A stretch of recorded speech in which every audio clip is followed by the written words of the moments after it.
weekly summary of news highlights from the world of amateur radio. If you retransmit audio news through a repeater, listen for the Morse code K character, followed by 4 seconds of silence. That's your cue to stop transmitting so that your repeater timer can reset. I'm John Ross, KD8 IDJ, and this is the ARRL Audio News for Friday, July 11th, 2025. Volunteer amateur radio operators serving the ARRL and Amateur Radio Emergency Services ARES are embedded with local served agencies in the areas of central Texas affected by devastating floods. The needs and assignments have been changing, but ARES volunteers are stepping up to meet the dynamic needs of their communities.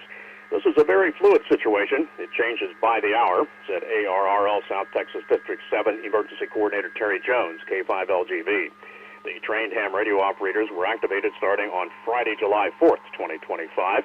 Radio amateurs are providing communications capabilities to agencies whose primary systems were damaged in a flooding event or where they suffer poor connectivity due to the terrain. ARES members helped the American Red Cross with a setup of a reunification shelter in response to the floods. 10 hams were assigned to search and rescue teams. Dozens of health and welfare messages were passed by ham radio operators who provided a critical link when phone lines were overwhelmed. A lot of this is tied to circuit overload, preventing folks from making direct contact with family members in the area, said Kevin McCoy, KF5FUZ. During the flooding event and subsequent search and rescue missions, ARES members have been deployed to serve many different counties, including hard-hit Kerr and Kendall counties. Mutual aid has been offered between several surrounding ARRL sections. We'll have more updated information as it comes in on these Texas floods. Amateur radio operators in Puerto Rico will represent the United States in a worldwide amateur radio contest during the International Amateur Radio Union, IARU, HF World Championship. That's on July 12th to the 13th, 2025. The operators will use the American Radio Relay League ARRL headquarters station call sign W1AW/KP4. The identifier of KP4 is added to indicate the signal is being transmitted from Puerto Rico. We are very happy and honored that ARRL has given us the opportunity to use its call sign for this important contest. American Radio Relay League news will continue in 20 seconds.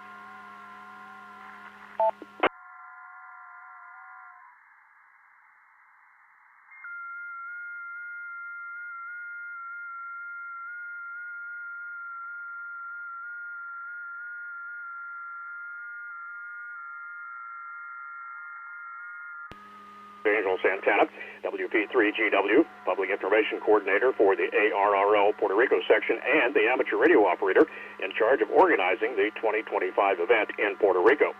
Although W1AWKP4 has been used in recent years in special events, the particularity this year is that in addition to representing the United States, it takes place in the context of the founding of the IARU 100 years ago, which makes it more attractive. While we are on the air as W1AWKP4, ARRL will use NU1AW, the official call sign of the IARU, Santana added. ARRL headquarters in Newington, Connecticut is also the International Secretariat of the IARU. The contest begins at 1200 UTC Saturday, July 12th, and runs through 1159 UTC Sunday, July 13th. Both single and multi-operator stations may operate the entire 24-hour period. For full IAR contest rules, visit ARRL.org.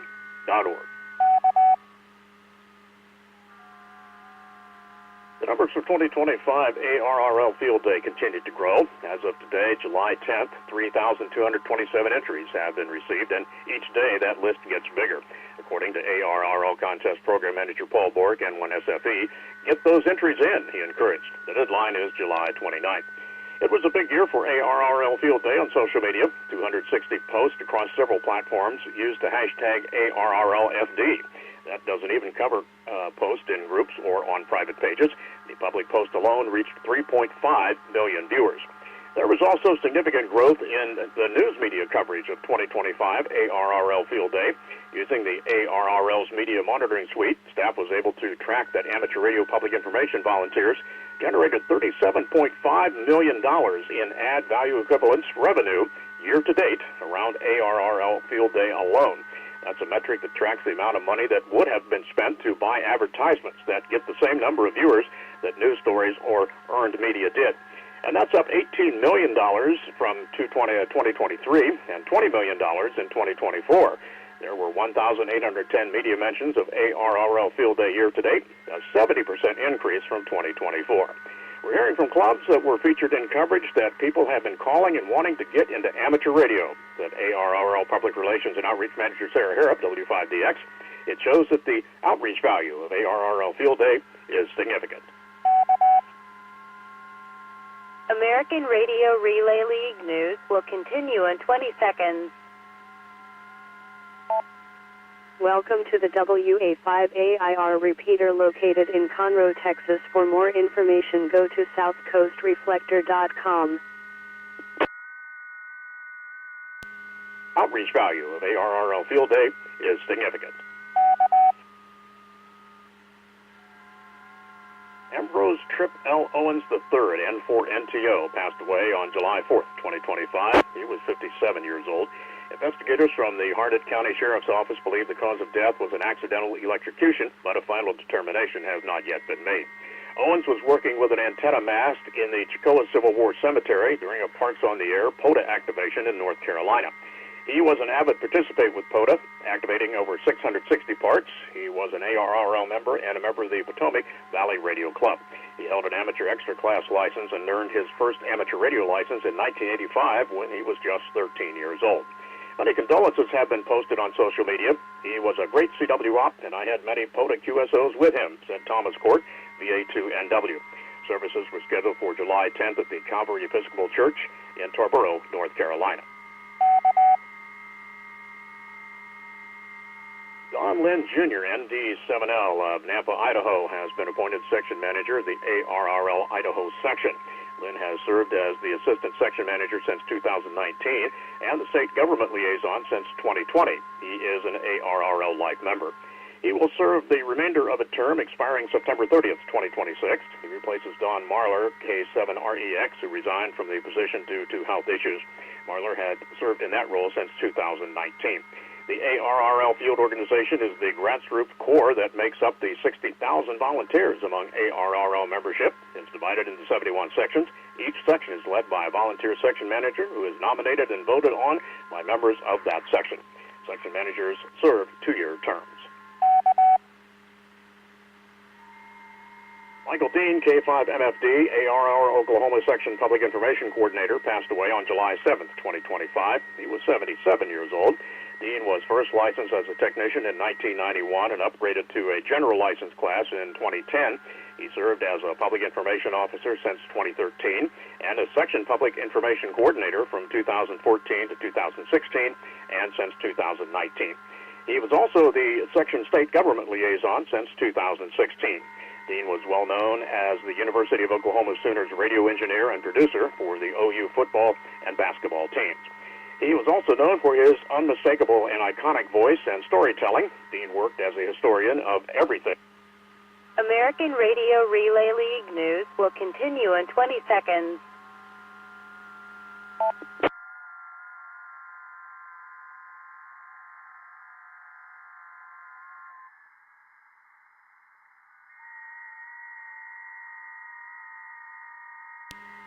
Unmistakable and iconic voice and storytelling. Dean worked as a historian of everything and served in the U.S. Army Reserve and as a United States Marine.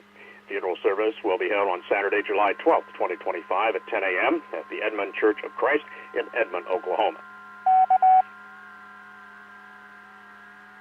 Masayoshi Ibisawa, known as Mashi, JA1DM, longtime DXer, DXCC card checker, CQDX Hall of Famer member, friend of ARRL, and former director of the Japanese Amateur Radio League, JARL, passed away in March 2025. He was 92 years old and for many years performed work on behalf of the DXers in Japan and elsewhere, and through his efforts leading the DXCC card checking group for ARRL and JARL. He sought out and trained card checkers, organized sessions, trained volunteers, and arranged for QSO card checking at JARL HQ and at the large Tokyo Ham Fair events every August. He wrote a book simply titled The DX Century Club Award, DXCC for Japanese Hams, which explained DXing, QSLing, and the logbook of the world in simple terms with lots of pictures. One of Massa's fondest milestones was being inducted into the CQDX Hall of Fame in 2025. at the DX Banquet at Dayton. Massa made numerous trips to the Dayton Hamvention as representatives of the JARL and a partner of ARRL. Bruce Page, KK5DO, is here now with this week's AMSAT report. Bruce? Thanks, John. This week of the Tevel 2 family of satellites, number 3 is active. However, there appears to be some distortion. They are working on fixing it.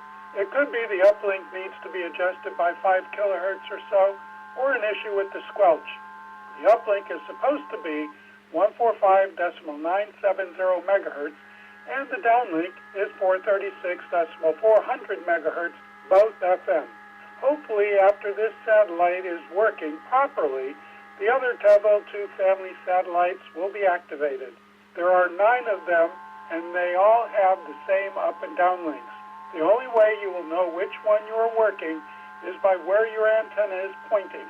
ARRL Logbook of the World is back online at its new cloud server. Be sure you keep your ARRL trusted QSL or TQSL program updated. When new satellites get their Oscar number, American Radio Relay League news will continue in 20 seconds.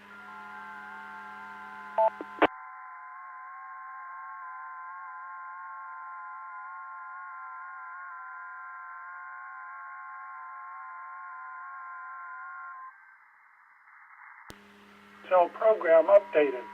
When new satellites get their Oscar number, you need to do the update for the program to recognize the contacts. This is Bruce Page, KK5DO. Back to you, John. And thanks, Bruce, for that report.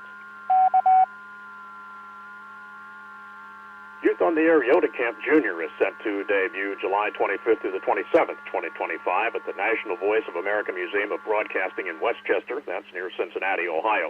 The camp is a sub-regional 3-day version of the Yoda region-wide camps. Campers will experience similar activities as the region-wide camps, but on a smaller scale. The camp will also focus on building strong relationships with peers, mentors, and parents while developing new and refining old skills. Yoda Jr. in the Americas is closely modeled after the Kids on the Air program in IARU Region 1. Campers, all of whom are licensed amateur radio operators under the age of 15, will also have the chance to operate special event station W8Y, featuring cutting-edge HF and VHF UHF radios that may only dream of having a chance to be used, and a wide variety of antennas. The Westchester Amateur Radio Association, WC8VOA, is located at the museum and is a division of the National Voice of America Museum of Broadcasting. The Amateur Radio Club at the National Electronics Museum will operate special event station W3A, commemorating the live TV from the moon that allowed the world to see mankind's first steps on the lunar surface. The event will take place July 18th through the 21st, 1300 Zulu to 2200 Zulu, on 14.269, 14.069, 7.269, and 7.069 megahertz. Operation on 80 meters, 3.869 and 3.569, and digital modes are also possible during the event. Frequencies are plus and minus according to QRM. QSL and certificate is available via a self-addressed stand envelope. Details at www-2.us.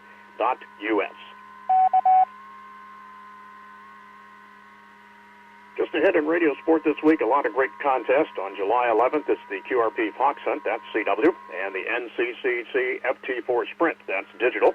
July 12th to the 13th, the IARU HF World Championship, CW and phone. July 14th, the 4-stage QRP Group Second Sunday Sprint, CW and phone. July 15th, the ICWC Medium Speed Test, that's CW. And July 16th, the RSGB 80-meter Club Championship, single sideband and phone. And American Radio Relay League news will continue in 20 seconds.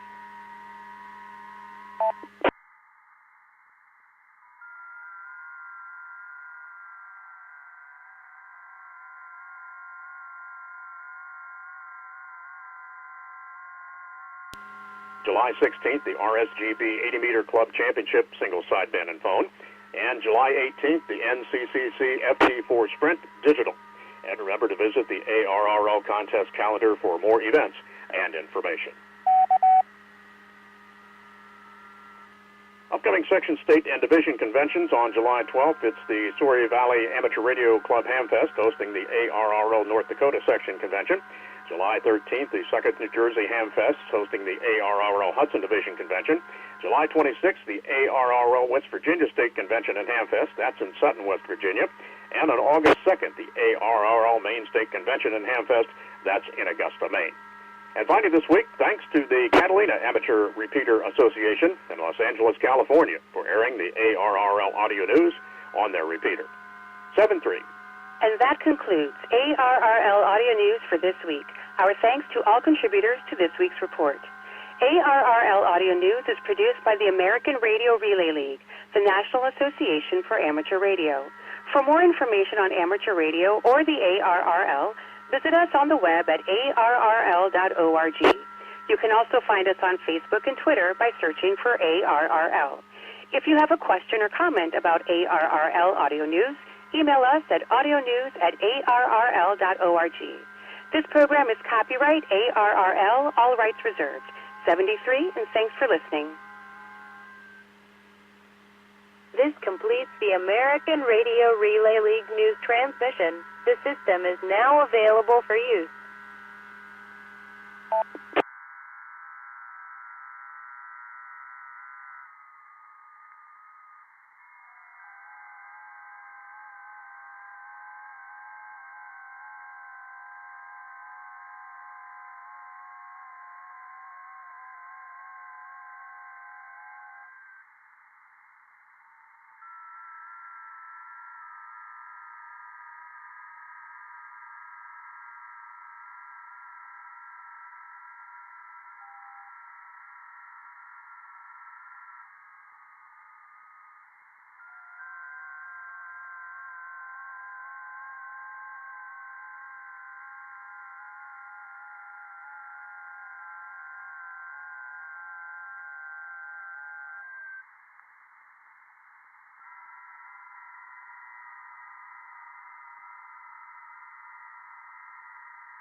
E5V.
Flood advisory.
Kilo Juliet 5, Hotel Mike, monitoring.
Good evening. The time is 7 p.m. Weather conditions, cloudy, temperature 83 degrees.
How's everybody faring these storms? KO6CPN portable. Welcome to the WA5AIR repeater located in Conroe, Texas. For more information, go to southcoastreflector.com.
The National Weather Service has cleared all alerts for this area.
Yes.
N0GIY, Quentin in Houston.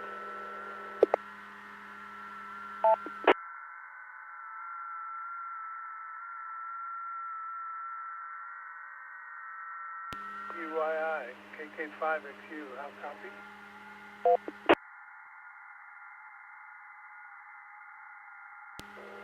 Hey, this is Quentin in Houston. I copy you. I might have to turn up the volume a little bit. It was a little soft.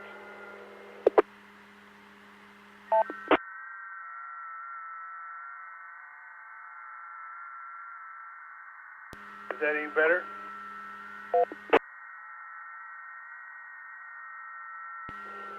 Yeah, I can hear you loud and clear. This is N0GIY, Quentin in Houston, and next to me is N0GIX, Maureen. And we're waiting for our pizza to reheat. We just spent a couple hours at the community pool. It's a very, very nice day here on the north side of Houston.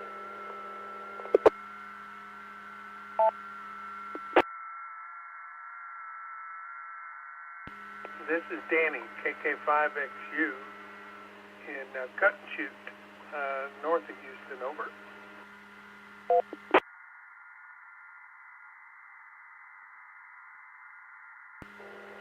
Copy that. Cut and shoot.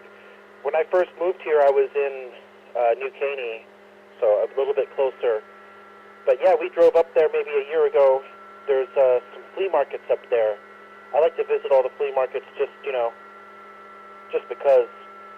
So yeah, I'm definitely familiar with that area. We're over by Old Town Spring. We're just a minute or two away from there. And yeah, there's really good repeater coverage with the South Coast Reflector.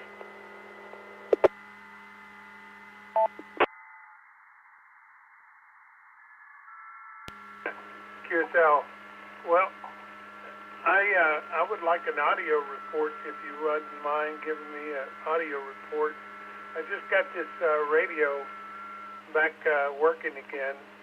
It's an old FT8, old CAT satellite system, and I think it's working okay now. So how does it sound? Over.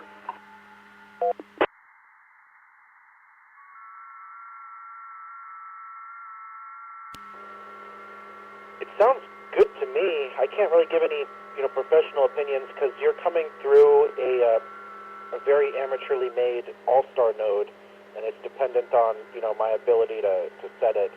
And then it's going through my FT5, which has a notoriously tiny speaker. But I can report that there's no buzz, no hum, a low noise floor, pretty crisp audio, and I can even hear when you let go of the button at the end, the little click.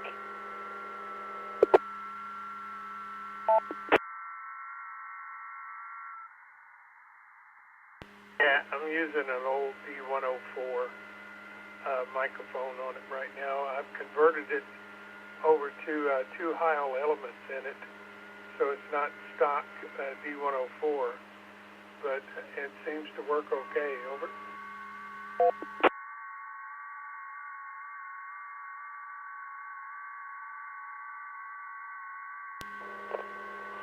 Yeah, it would be so fun if I could use a desk mic with my base station, because I just have the little hand mics.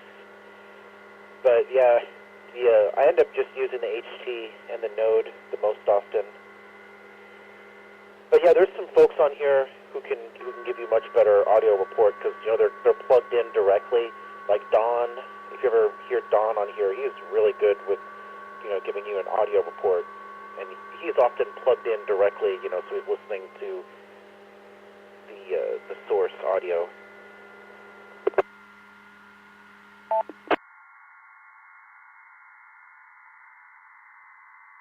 Okay.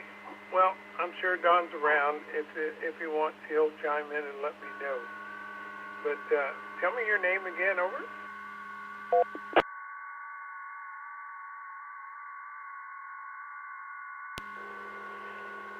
Oh, my name is Quentin with a Q, and my great-grandmother is Norwegian. She would say, Quentin.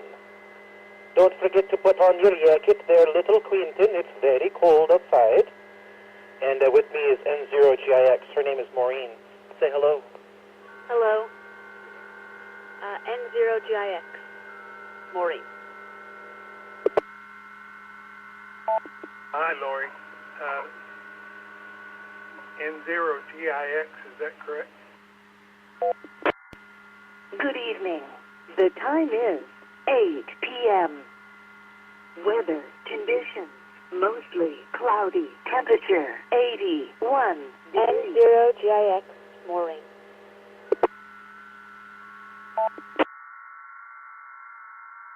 Lori.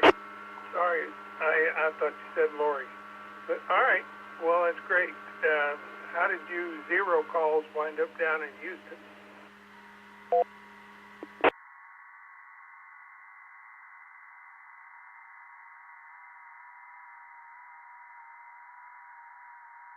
Well, I'm a native Houstonian, one of the few and proud that was born and raised here. Quentin's family came down during his high school years, and we met years later at his job when he was working as an assistant manager back in the day at Walgreens. But yeah, for the most... Quentin says you also want to know about the call sign.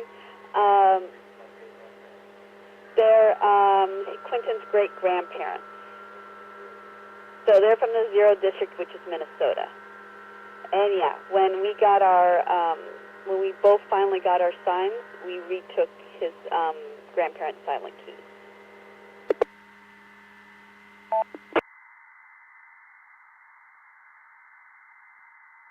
I understand. Okay, well, that's a good thing to take his grandparents' call signs. And those are all, also I was going to ask you, those are old calls, and you guys sound very young. So that explains that. Over.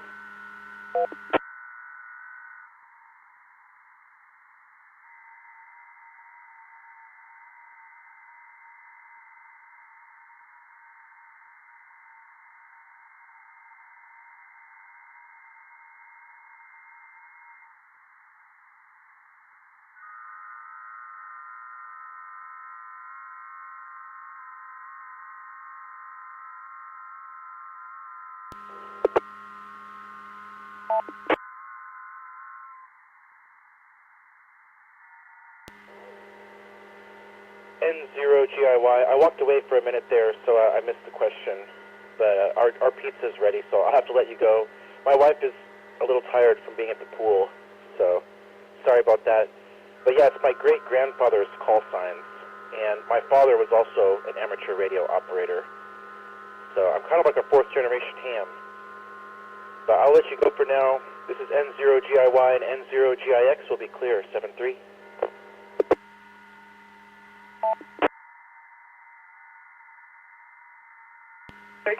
7-3, and thanks for coming back to my call. I'm going to get back to programming this radio. I got to program up a bunch of memories. Like I said, I just got it operating again, so it needs a little work yet. 7-3, N0GIX and N0GIY. I'll talk to you later. KK5XU.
Hey, Cosmic Cat, yeah, it's been raining here. It's been raining here pretty bad all day. I've been working on johnvalt.tv, johnvalt.tv. I'm going to put a link for it in the chat.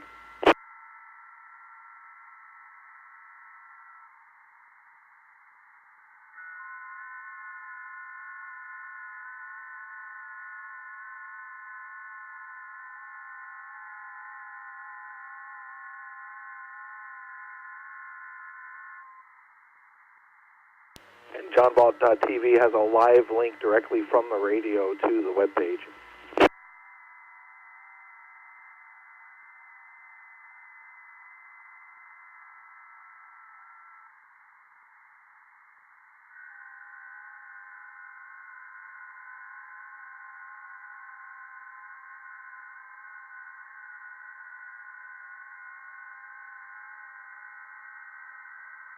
Yeah, Cosmic Cat says he doesn't care much for summers yet.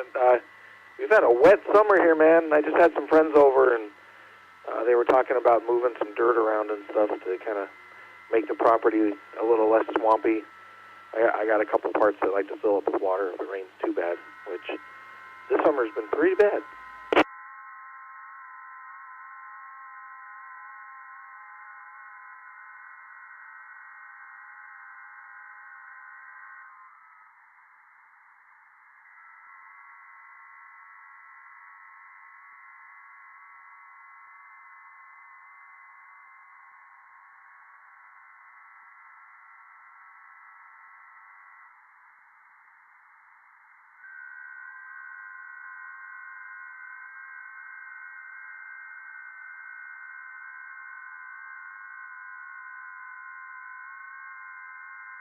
I'm going to try to put the overlay on the. I'm going to try to put the overlay on the chat here.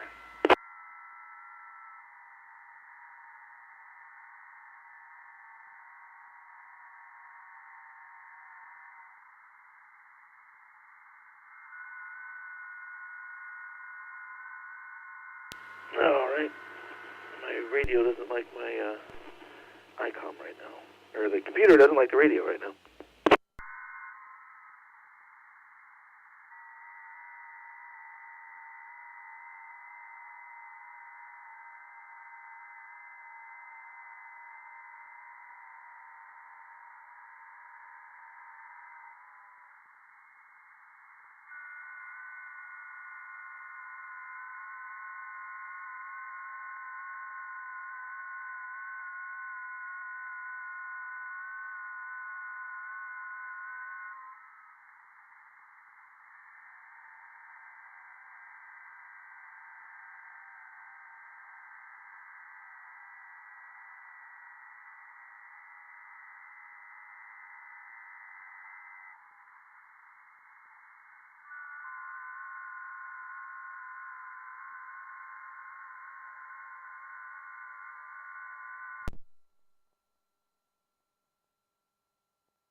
Yeah, my software's not playing nice with my radio right now.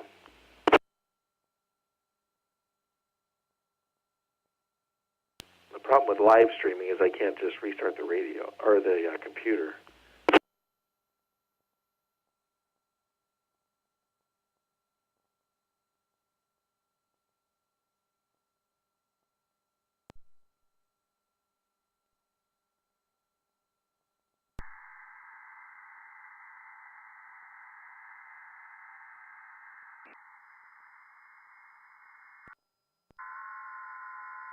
All right, we're back online. Switch back to 40 meters.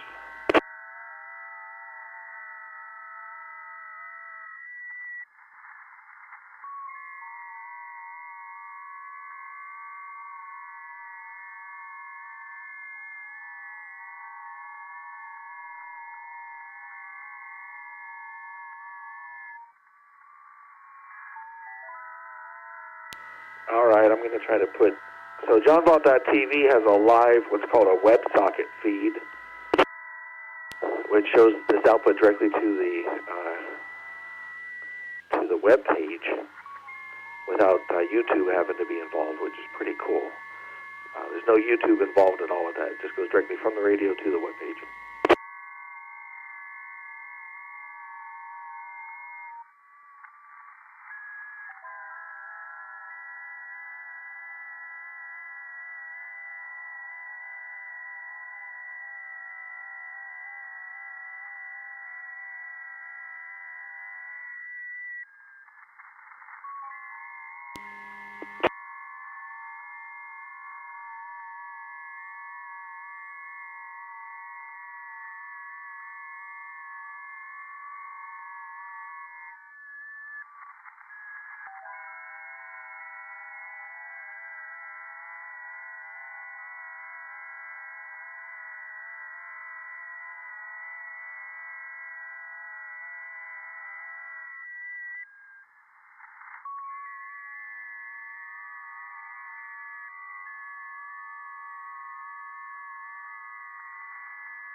this is what the johnvalt.tv webpage looks like.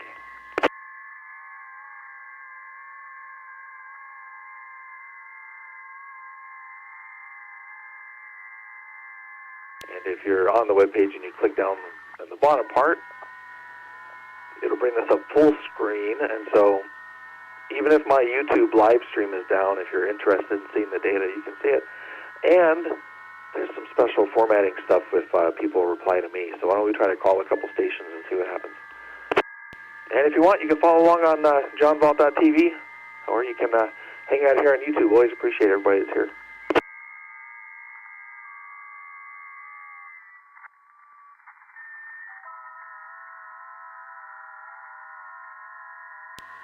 Let's call a couple stations and see what happens.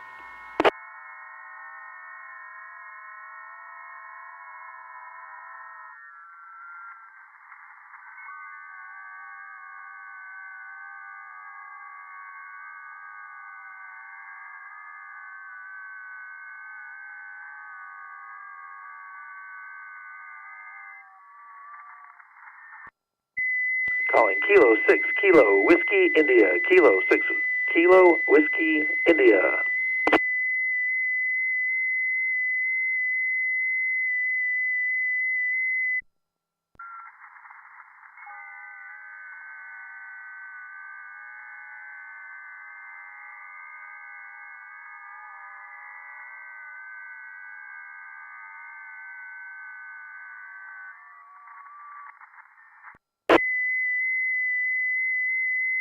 Kilo 6 Kilo Whiskey India says R-12, R-12.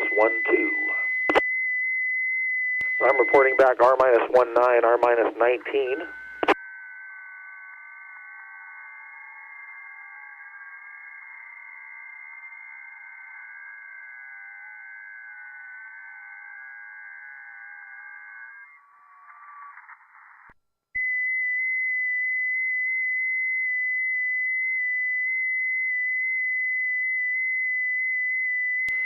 So eventually on that johnvalt.tv there, you're going to be able to see like a, I'm going to put the map and everything onto that where you don't actually have to come to the YouTube live stream just to get that information. And that'll also be the central hub for other types of information as we build out the website.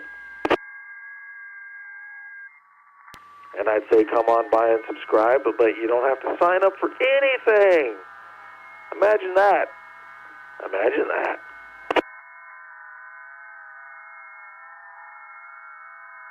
You could probably bookmark it, though. Calling Kilo Golf 4 Zulu India Echo. Kilo Golf 4 Zulu India Echo. In EM66, Echo Mike 66.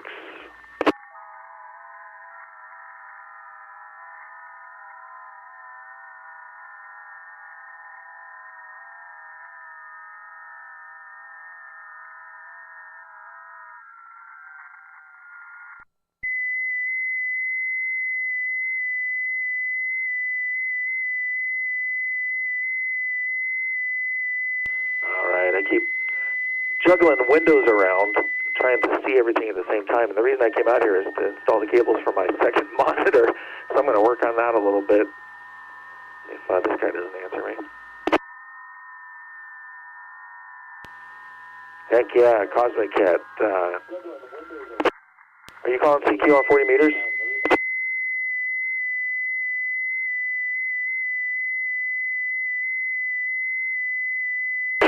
Okay, now I have the live chat up. Cosmic Cat, I can see you. Cosmic Cat, so in this it shows you have a #1 fan badge. That's pretty cool.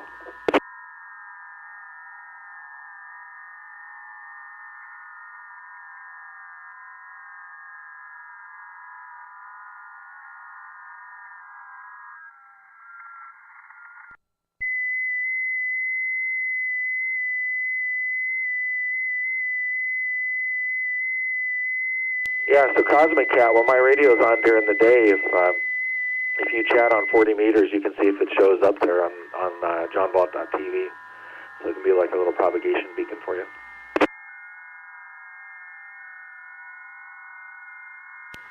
In a weird, roundabout way.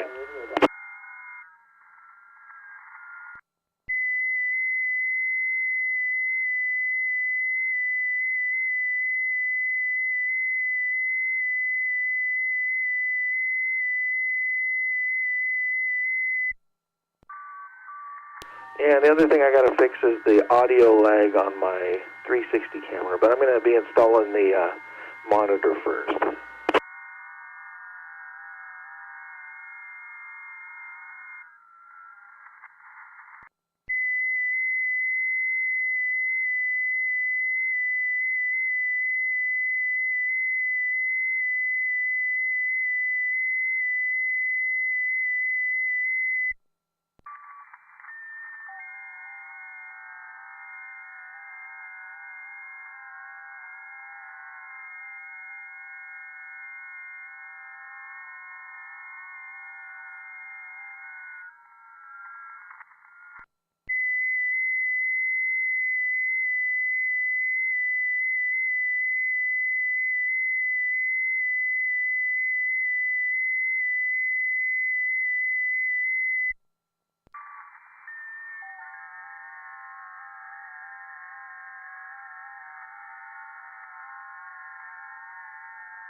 I am actually curious if the webcam live stream audio delay is something I can fix real quick. Cosmic Cat says he's hitting Texas better, but not Houston area yet.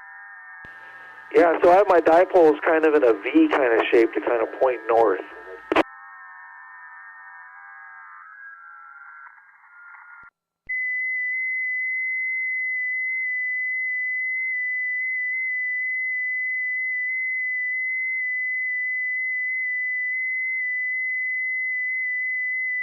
I keep saying dipoles because there's two wires, but it's kind of like in a V shape pointed north.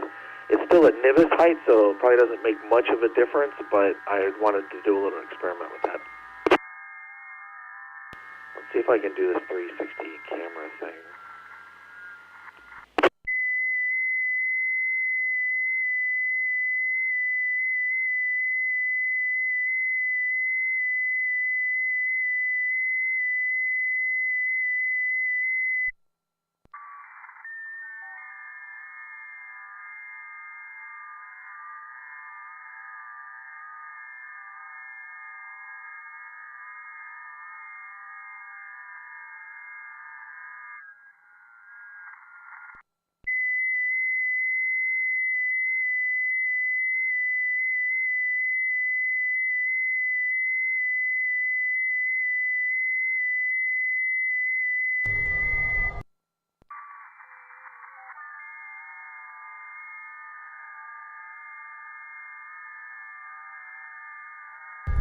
Okay, I think there's a way on the Insta audio here to get it in sync. Hello? Hello? Yeah, it doesn't sound like it's out of sync to me. But then when I see it on the live stream, it's always messed up. I'm gonna...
Here I am talking to myself. Nobody can hear me because I didn't have the mic activated. The Cosmic Cat says he's hitting Houston, or hitting Texas, but not the Houston area. So my dipole is in like a V shape right now, pointed northward. It's still at NVIS height. It isn't super high up in the air. So it probably doesn't make that much of a difference, but it is kind of wedged northward, and I kind of wanted to see what the difference was. It seems like I'm hitting Europe pretty well, but I never know because the band and the traffic is always different, you know, like every night's a whole different animal. So, all right, well, since I have viewers and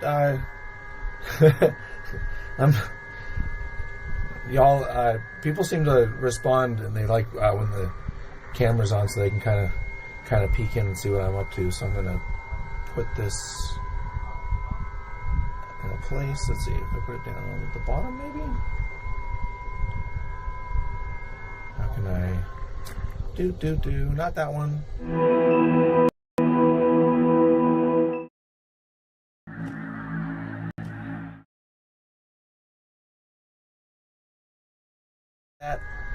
All right, this one.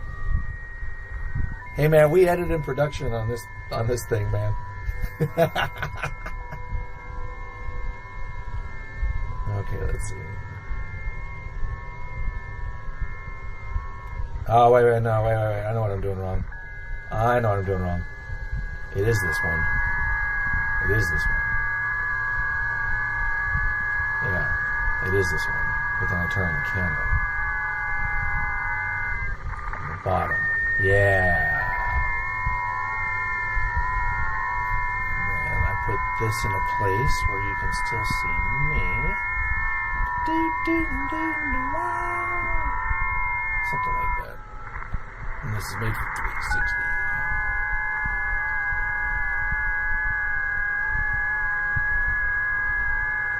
I'm just jacking this whole thing up.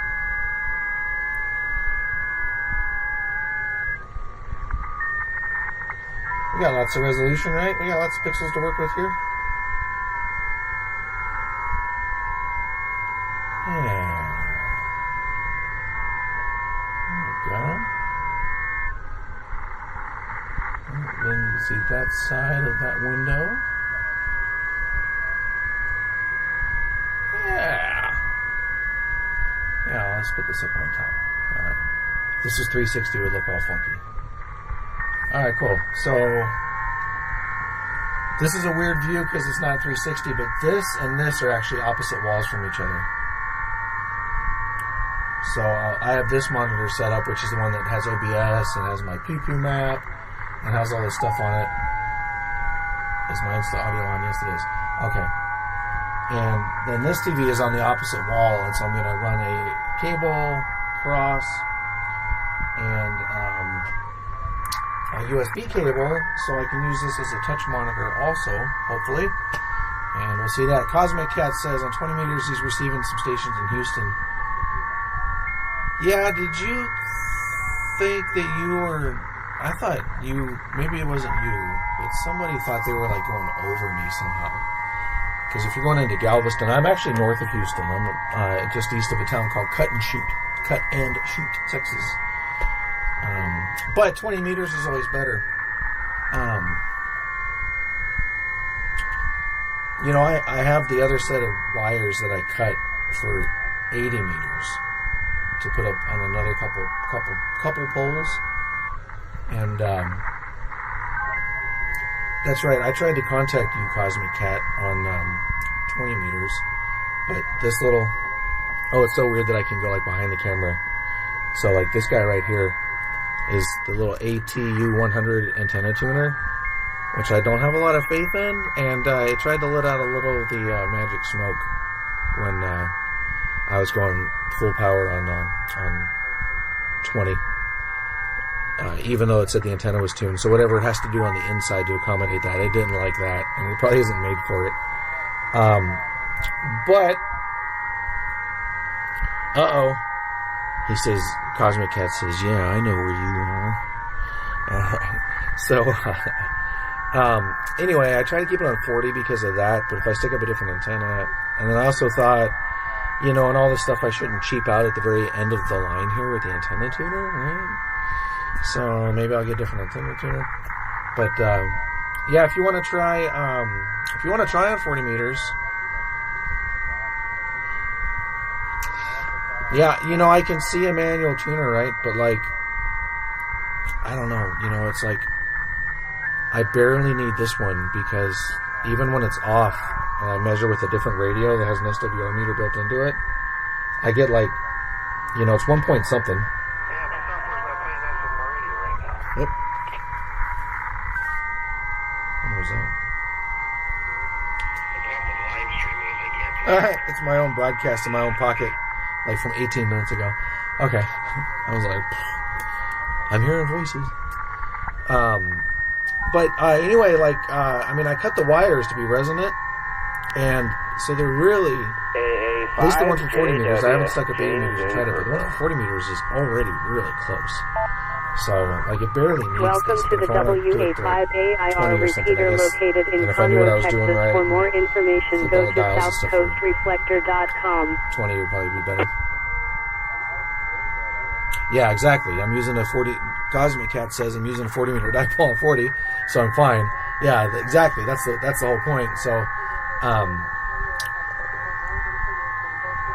the idea with this one was is it would be like a how you doing? Oh shit, what's it called? We have like multiple dipoles feeding from the same place, so I can go and stick up my 80 meter wires and feed one end at the same place as the 40 and feed the other end from the other same place as the 40 meter one. And God, for whatever reason, I can't think of what freaking kind of dipole that is, but the hanging in there, enjoying this heat and humidity. God, there's like a common name for it too. This California boys are to get used to it because we're anyway, moving here the to dipole the house. comes up like the pole comes up. Yeah. And then you went down there helping out with the efforts down there? One side of the dipole on the center of the poles. Yeah, I came an out 80 meter here side. Last night. And you have Didn't a plan 40 it real meter well. side. Didn't plan Like ahead this. too much. A fan dipole. That's what it's called. Like I this. just kind of about lunchtime yesterday decided I was going and went home, threw some stuff But in they all the feed truck from the and same came place out in the here same piece of coax, and then been helping radio waves and stuff are, helping hunt you know, today smart in enough, if you will, Texas. because of the different types And of I'll go back the there different tomorrow morning. resistance Back there early levels. at the fire You department know, if for you an have a, appointment. my And understanding drive back to is, Houston tomorrow this is not afternoon or legal advice, evening. but my Go to work on understanding Monday. is, you know, if you're feeding a dipole antenna from the center, and we're pretending like this is one of the sets of wires. Of course, there's another set, right? Hey, bud, good on this you. This is one set because you have a short that's one awesome. that's for 40 meters. I heard you have another long gentleman one that's for a 80 few days meters. ago And on air. He was stopping at Home Depot, pick him up a couple chainsaws. At 7 megahertz, the throw him in his frequency truck, for and this he was one heading for out 40 there to help meters with cutting the trees back and all that so that versus rescuers can at get around. 3 megahertz for 80 meters, the resistance level at the end of it will be greater. Say for 7 megahertz, the resistance level at the end of this long wire will be greater still than a the lot of resistance level at the end of this piles to wire go through. relative There's to so that many frequency. debris And piles so on the signal, on the river. It's I just switched to 40 meters to travel down this wire, and this one wouldn't really and be then involved. when help If I switched to 80 meters, afternoon, then it would somebody naturally travel down this wire. cleaning out a house. And this wire and, wouldn't be so involved. It's That's the idea, anyway, of a fan dipole. It's pretty. You know, the parts come out. If you get multiple of them. Intense, the damage that You know, flood caused. They I actually got make a photo different myself version of standing that. in front of a tree by the They call river. it something else, And like, you could see the bark stripped up, 30 but it feet looks above like my a, head, and it's like branching hexabeam or off. something. It's wild. And it looks like an umbrella that you turned inside out, and so it's got this like bowl shape with these like like metal arms, like the inside of an umbrella that you take off the force fabric. that water has, And then in especially between when you those get are like some flowing pieces of downhill wire and and stuff that help accumulating make and essentially building. like a fan dipole. Shouldn't Anyway, take off Cosmic Cat bridges, says his first antenna was all a that stuff, and dipole. it's awesome. Yeah, my first HF antenna was like it was like a Cushcraft or something, like multi-band antenna that like an old guy gave me. I was in 8th grade when I got my license, and he gave me that. It was a vertical antenna. And Well, and I'll tell you this essentially much. just leaned it against the house. I leaned it Once against you get past the roadblock, west side of the house in Colorado, I saw and the I only best have of CW humanity. privileges. I only had CW privileges because back in the day it was novice class. People just And roam around passing out I food got plates. QSL cards Some from, people pulled but they're all up from like and I just California and Utah and stuff, saw and I us never put it working together. and just That set the up antenna was barbecue basically just pits. sitting Well, on the hey, we're side gonna of the cook y'all house. lunch. We just It was drove on in. the I west think side they of came the in house. from, So I don't know, Cosmic Cat Amarillo says or he's thinking about something. putting a fan They, dipole, a 30, 17, and a 12 It's been awe-inspiring in the just to attic. see, people Yeah, pitching see, in and helping other people. You're talking about those This is pretty great. those shorter bands, yeah, and that's the thing. So actually, on this trailer, I can't take a camera out and show you, but a friend suggested for 20 meters. I Because can't the imagine shorter, having to of be actually in like that environment. mounting the poles themselves I'd instead love of to like be able to help out, but I'm instead of going out far unfortunately unable and to. staking something into the But ground. just And good then on having everybody another that set can for be 80 down meters, there, which is even longer. help these Instead of people that, out having that a have set for lost 40 everything, and then having a shorter one including for loved 20. ones. And then he kind of came up with this idea that hard like to deal with. the arms are attached to the side of the trailer, so I'd they're have a sticking serious straight hard up. time with that. But when I want to like deploy it, I could, I could put those out, extend it up in the air, right? And with the dipole. Yeah, I essentially mean, I heard a between lot the of two. sad stories. And I then, heard stories from people because I have the who, center, I have a center pole. It's permanently got mounted. caught in their house during the flood. The and center pole goes in it. people who But got for the outer poles, he was saying mount those to the swept sides out like in this, the water, and then have like a I joint or kinda something on the sit and bottom. let right? the people that So I talk to they basically just let them talk. fall out they're diagonally still like this, processing it. away from the trailer, I don't know. It's relative to the center one. I haven't As they really. fall I like, guess I like haven't this. If really they're not too processed heavy, it yet. I'm just the kinda wire doing itself it, can act as the and support I'll, for the weight of that pole. I'm sure I'll process it more Because I'm over using the that next push ball, couple they're very days. heavy. But Especially that would also when hold I'm it not tight. in the thick And of if it. this only But, swung on one you axis, just can't it'll stop just go to boom, think about and it'll be that enough. sort of stuff. And we're figuring out the math and stuff, while like how long those while have to you're be. trying to Because do you're the talking work, about you just the gotta get it done. hypotenuse of a circle. Hypotenuse of a circle. Talking about the hypotenuse of a triangle. Because you got this weird angle, because you got the trailer is straight up, and then you got this this angle here coming out, and then you want it to be straight. Blew my spine out at work many decades ago, in and the sky. just hasn't been the same since. We're trying to do things physically So as this far as pole like actually has to be possible. longer than this pole because it goes diagonally. But right? But you the know, idea would be also, like, if it's the side of the trailer, people it's like yourself, the raise first the pole up, responders and all that. and then just let it go. It even takes a and just mental kind of toll on fall all you guys.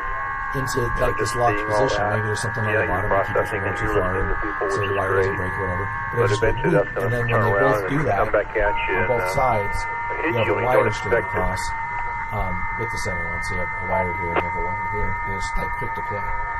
It's kind of a neat idea, I think. So there might be other ideas, but if I describe that well, I don't really want to go anywhere and like deploy antennas. You know what I mean? Like I don't mind what I do now, which is like need to go out there and help. my stands. Jack into the I didn't have ground. much time to think about it. It was about lunchtime on Friday. I just said, that's it. I might got be able leave to the point a office, camera told my boss, and I said I'm going out there to help. And he was okay with it. Told my wife she was fine with it too. And everything's hardwired in, so nope, I gotta be too secure. I feel I'm looking at like I really wireless feel for HDMI stuff, the local, so I can like have, the local so I can fire treat this like a department. news There's van bunch of essentially, fire and then I can have like departments roving out here. cameras. And they've been here for And quite if I a did that, while, I can pull you this know. trailer up to like an event, I can't imagine like a how show. taxing it is on them. Especially the And I local don't want to. guys, I don't want to I'm sure produce they've lost videos people, of an event friends, like, family. hey, look at this cool social media video of like a thing that happened. But I would but rather there's a lot be of good on people here. out here.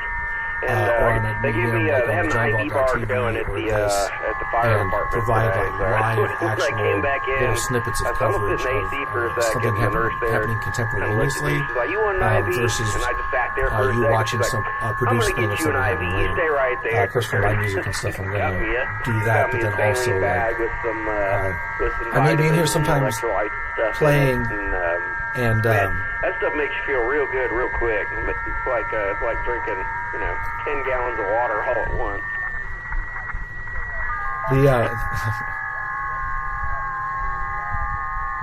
Thanks, Cosmic Cat said drop the 2-meter repeater down some. Yeah, that's another thing. I can't hear the stream as well because I just get direct feedback with this on.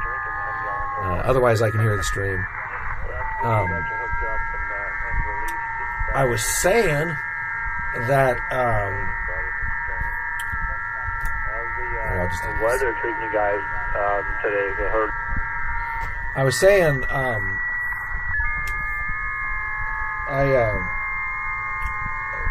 want to I'd like to roll this up to like a thing that's happening, and then like send out a couple cameras, and provide like contemporaneous footage of like something happening right now versus making a production and a video and then sending it to you later. If it's stuff related to my art and my friend's art and things like that, I'll probably go through that extra effort, obviously, because I have a special interest in that. But for things that are like happening, I'd like to be able to like show up and just kind of show something live, and I would prefer, live and right now versus me editing a video about something last week. For my music and stuff, if you tune into this frequently and you kind of spy on my little project and my progress here, then you might see sometimes I'm in here working and maybe I have the mic muted and I'm actually like recording a video, and that's me trying to like not spoil a little bit for my fans who want to see something come out. And again, I know a lot of people like seeing how the sausage is made, and so I'll just leave that on. Now that it's not raining, I'll probably set up my piano in here again. The other gear right now is not in here. Eventually I'm actually going to take these carpets out and stuff and actually do some work in here. Volt the Robot says, "Greetings, fellow humans." There's actually a DJ guy in town, in the little town I live in Texas. And I was at one of the venues and it was like live music it was like DJ Volt or something like that. And I'm like, what? It's not even the same name. It's funny. But welcome, Volt the Robot, to the John Valt and Evil Robots channel. Let's see. All right, so I'm going to get some cables and stuff. But like I said, I know people like when the camera's on, so I'll leave that on for your viewing pleasure. I took my fridge out. Oh, you can't see that direction. No. So I took the fridge out to go grocery shopping. That fridge is great for like putting in the back of the car and like you throw steaks and stuff in, and they stay cold till you get home. So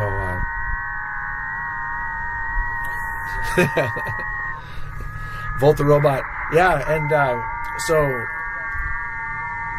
you may not be familiar with any of my work.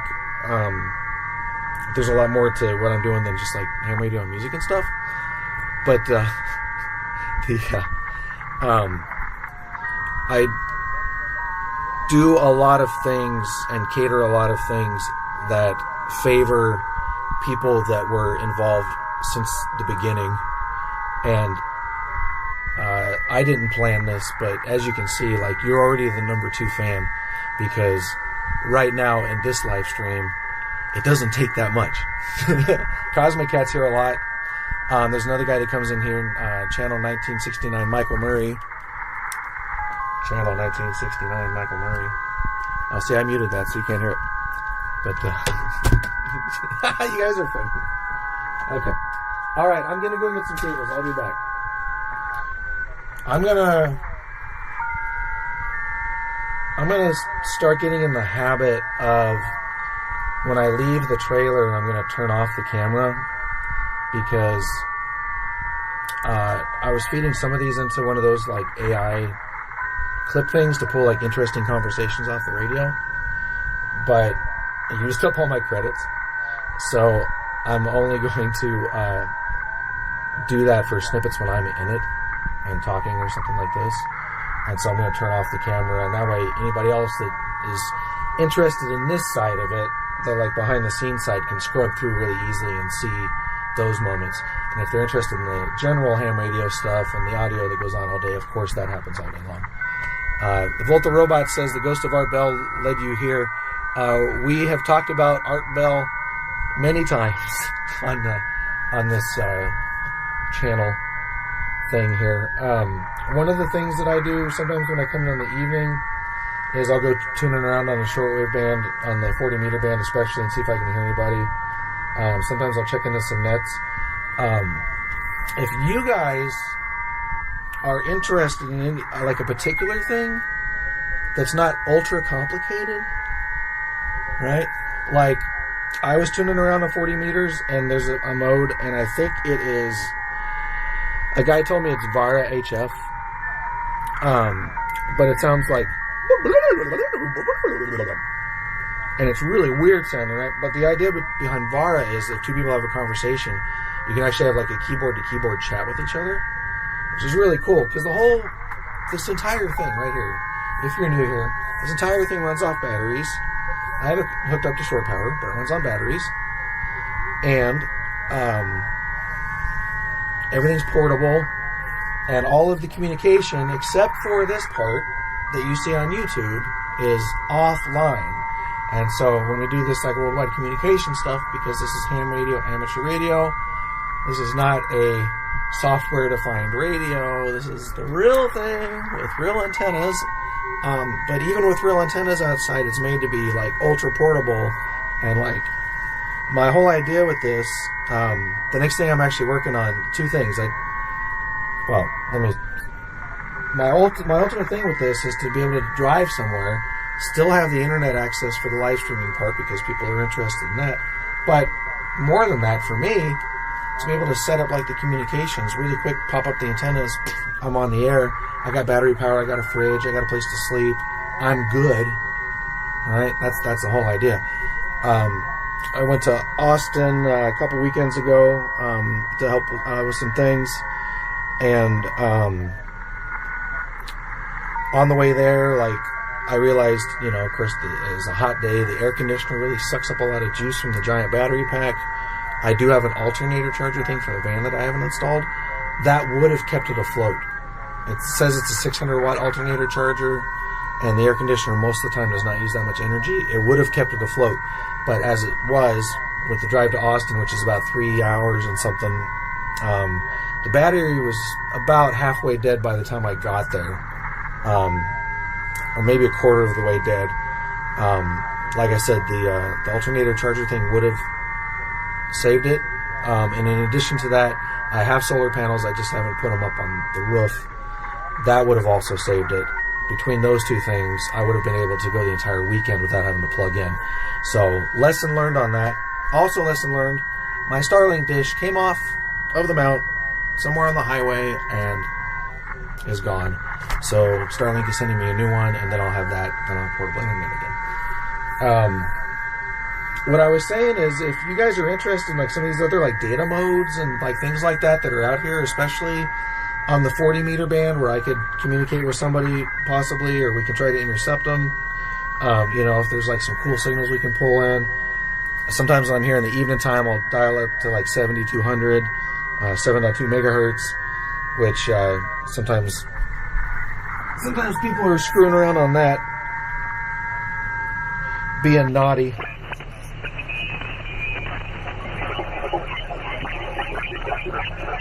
A lot of people on tonight.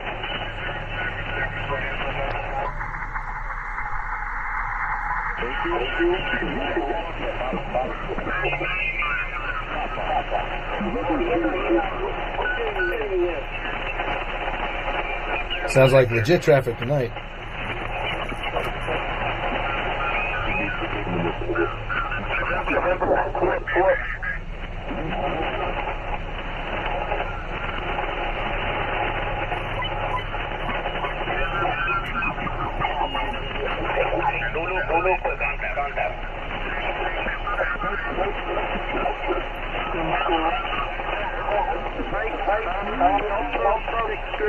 Mike 598.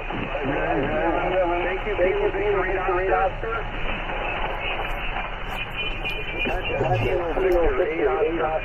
So anyway,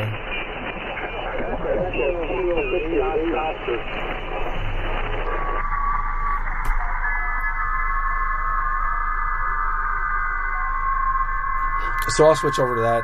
Sometimes 7200 can be real interesting. Sometimes people are playing music and doing all kinds of stuff on it. Sometimes it turns into like CB radio, which have no obligation to remind you is against the law, but it is. I'm not doing it, but it's free to listen.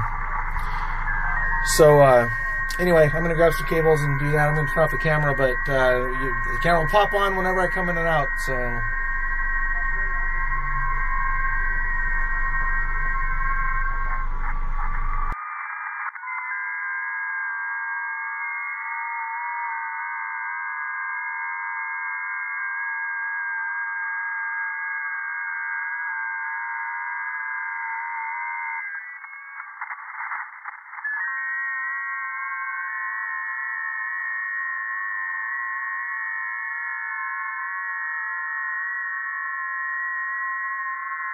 Cosmic Cat says software listed in the 1970s was really good.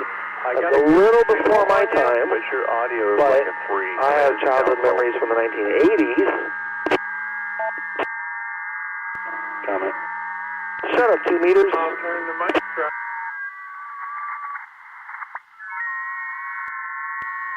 Yeah, I'm talking. All right, so I still, I'm a grown man now, but I still like all this stuff, the shortwave stuff in the shortwave band, because, it's kind of spooky, man. I mean, think about it. It's like radio, well, it's radio waves from outer space, right? But it's like what to transmit, to be able to talk to people all over the world and stuff like I do, I had to put the antennas a little bit up in the air, but they're not super high. I'm standing outside looking up at them. It's just some pieces of speaker wire. But to receive, to listen, to hear this, especially at nighttime, to be able to receive it, before I even put the speaker wire up on poles to raise it up in the air when it was just laying on the ground, you can still pick up these signals. And these people are all over the country, all over the world, and it's like, I like to play music and stuff, and that's vibrating the air. You're making the air vibrate, and that's obviously what your ears hear, and it's a real thing, right? And people talk about, higher vibrations or whatever, and it's like that you are sending out vibrations, right? You are vibrating the air. And with this, you're not so much vibrating the air, but when you transmit, you're causing a disturbance in the magnetic fields around the electrons, right? And so in that same way, you are like disturbing the air, the ether. And so to just stretch out a piece of copper wire and then attach it to the radio receiver, and radio receivers are not very expensive necessarily. And like Cosmic Cat was saying back in the 70s, it's like even these days, there's a little bit more noise on the air, but like the wires can be literally laying on the ground, and you can still pick up stuff because they're literally just bouncing off of, they're bouncing off the giant ice dome that covers God's beautiful flat earth.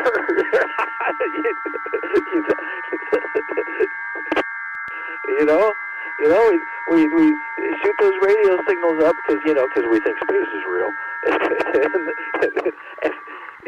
they bounce off the firmament, reliably, right back down to some other part of the beautiful flat plane we live here on the back of the turtle. Dude, this sounds like a random thought, but I'm walking up to my front door, and it's like wolf spider, and these fucking wolf spiders, it's like they're standing guard on my house, and I gotta smash them, and then I'll come up to one. This one isn't something, it's like they're fast. Ah! Die, okay. This one. So I smashed a big one the other day, and then it was like, whoop! All of a sudden, it was like a million baby spiders ran out from it, and I'm like, the only thing worse than one wolf spider I gotta freaking deal with is 100 wolf spiders in, I don't know, a month when they finally grow up.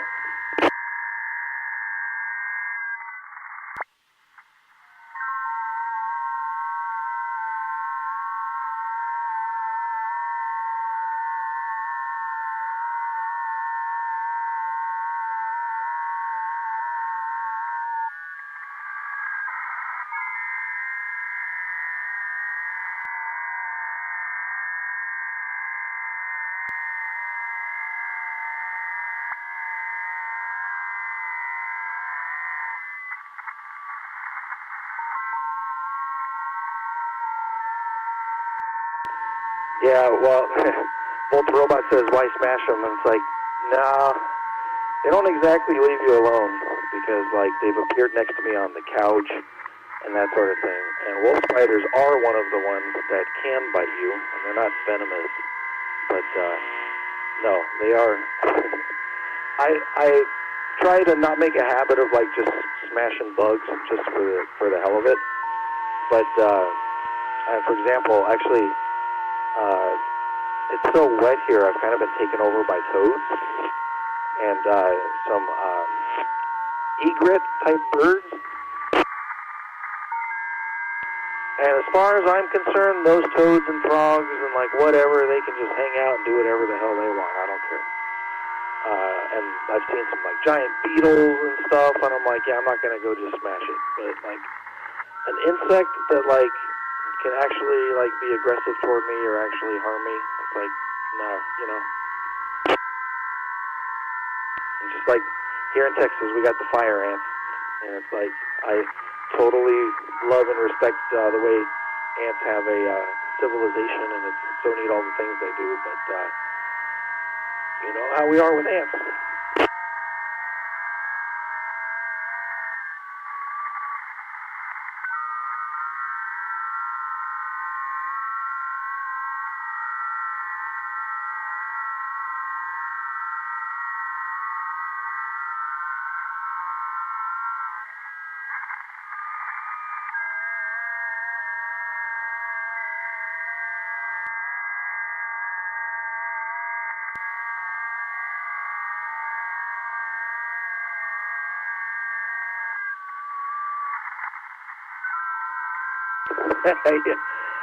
Well, okay, see, Volt the Robot, you're new around here. You don't know the kind of stuff I'm into, because when we have Friday fetish nights, the fly costumes start to come out.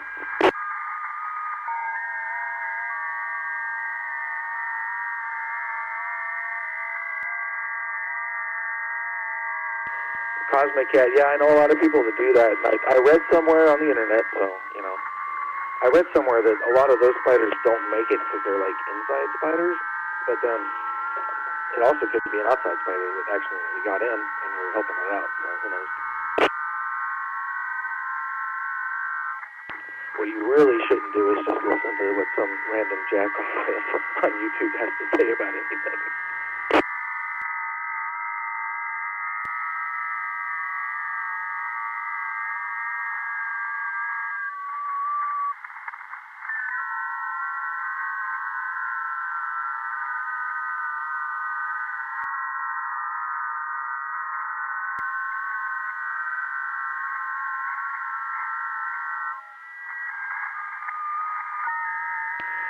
Yeah, John, Volt the Robot says about snails.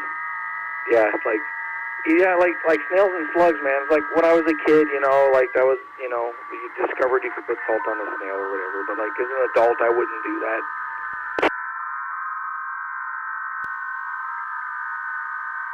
Your name's gonna mess me up because of mine.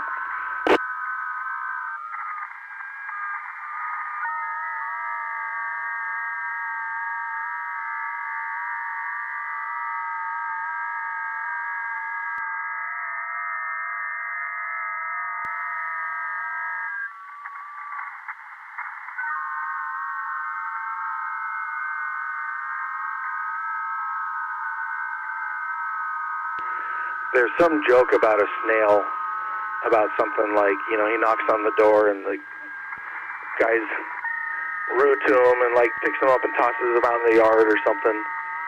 And then there's more to the story. You know, it'd probably be a good Norm Macdonald joke, go on for like 5 minutes. And then the end involves something like the guy receives a random knock on the door like 5 years later, and there's the snail, and he goes, "What the hell is that for?"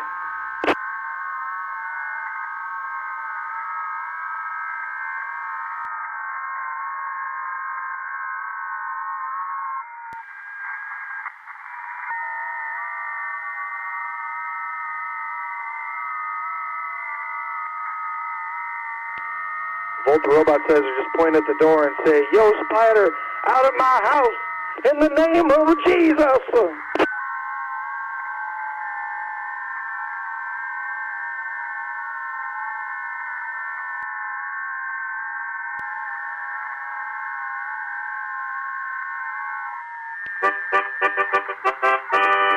Spider.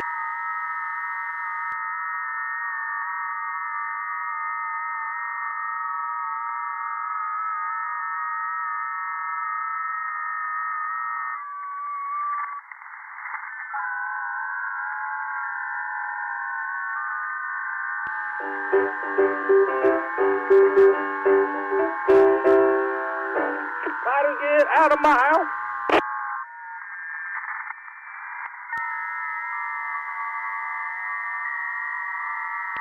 It's hard to play the piano and hit the transmit button on a radio at the same time.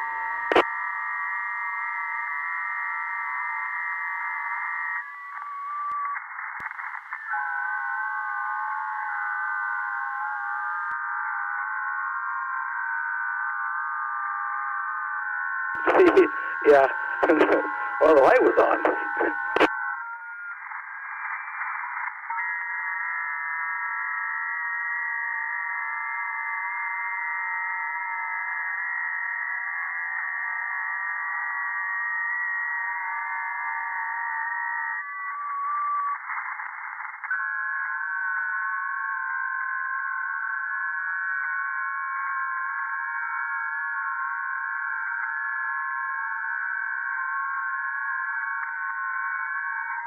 You guys are funny, man. Cosmic Cat's heard me say this a bunch of times, but you probably haven't. But I like these like small little groups of people, and there's like a few people in the chat. I have no aspiration to be like streamer dude with like a chat going by where I say things like, "Hey, chat, what do you think?" And then I look for a sea of opinions. Like, never. And I've said if it ever gets to that, I will literally shut it off. But this is fun. This is fun.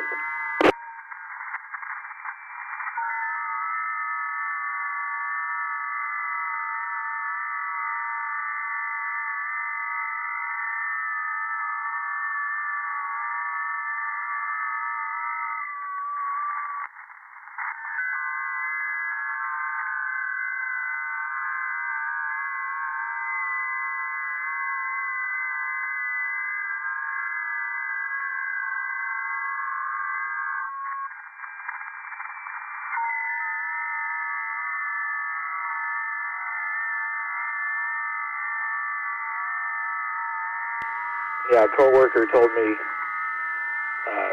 the other day at work, he's like, you know, you really strike me as the kind of person who actually would hate it if he actually became too famous.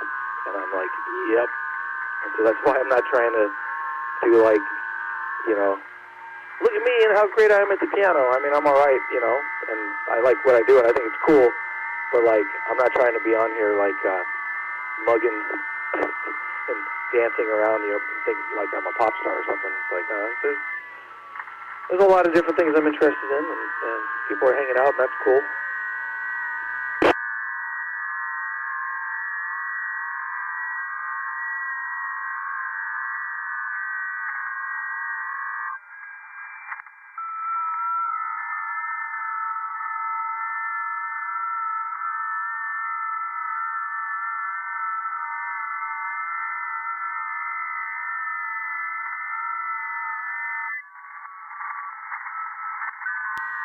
Yeah, so Vote the Evil Robot, yeah, that's that's kind of my whole thing. If you search for Rev John Valt on Instagram, that's a new and growing thing.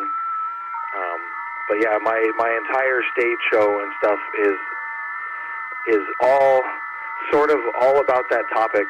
It's like, that's the whole idea with the evil robots and everything. Like, there's a couple podcast episodes and stuff out there under my name, under John Valt and Evil Robots, but that's probably going to start exploding here in the next couple months,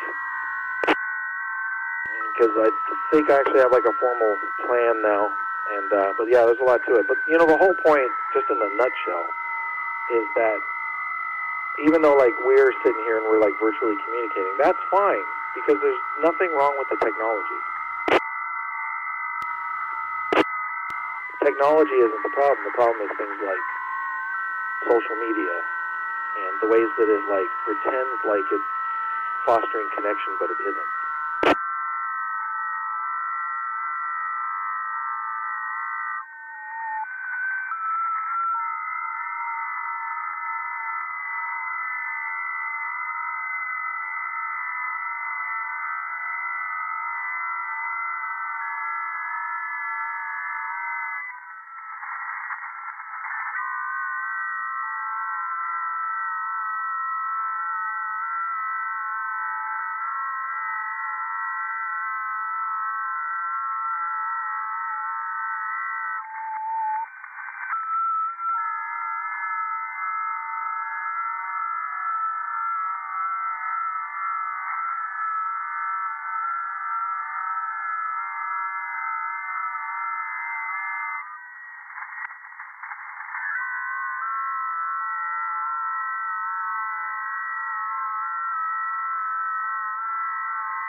Okay, so can I copy the scene?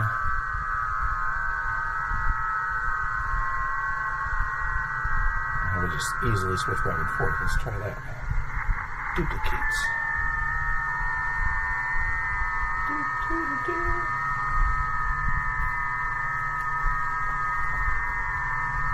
Call this cam on. This one, cam off. Turn off the camera.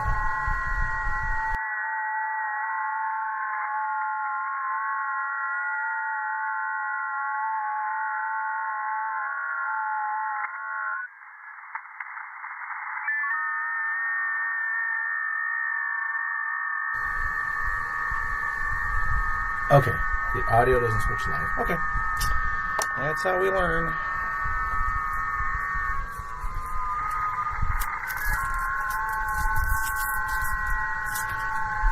Let's see if anybody's yakking tonight.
That's what I did. I got number 10, 3 of them running, and the cables is 600 volts, and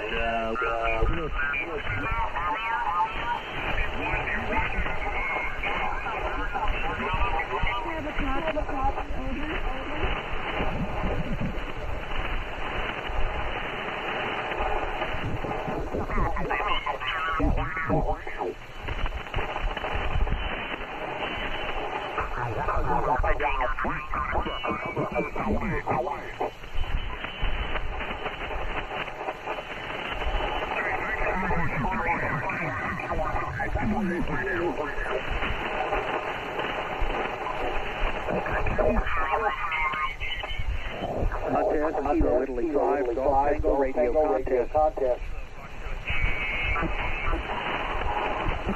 Victor Station. You did put in that E, so just hopefully feels better. Anyway, who else is out there besides Donna Joyce? I don't know, you come up with these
That's like a net where they like do signal reports, which I joined one time on accident, and I had no idea what I was doing. Well, one of these channels sounded like it had some activity of a dubious nature, and it's on the 7230.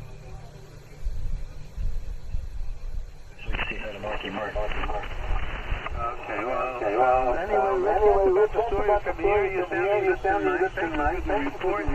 We needed that, and we're spending a lot of money on this and sending off. I think it was that channel. Frequency. We've been kind of careful, turn it on the radio, plus, work stands in the way of a lot of it. So,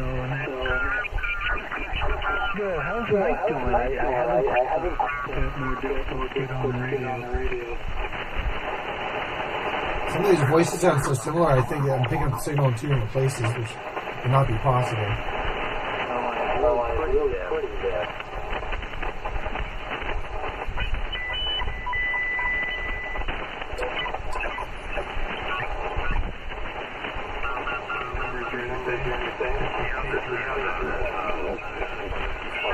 Hello, and tell them I give them a call in a couple days to touch base with them. Sure, thanks. And take a picture of your simulator and send it to me and Mal so we can see it.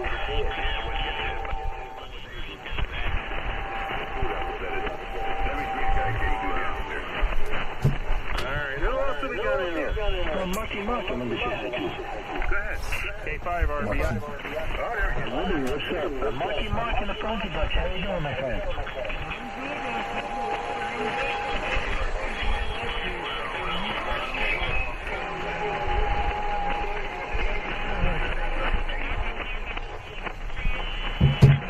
Modify that radio. You're definitely.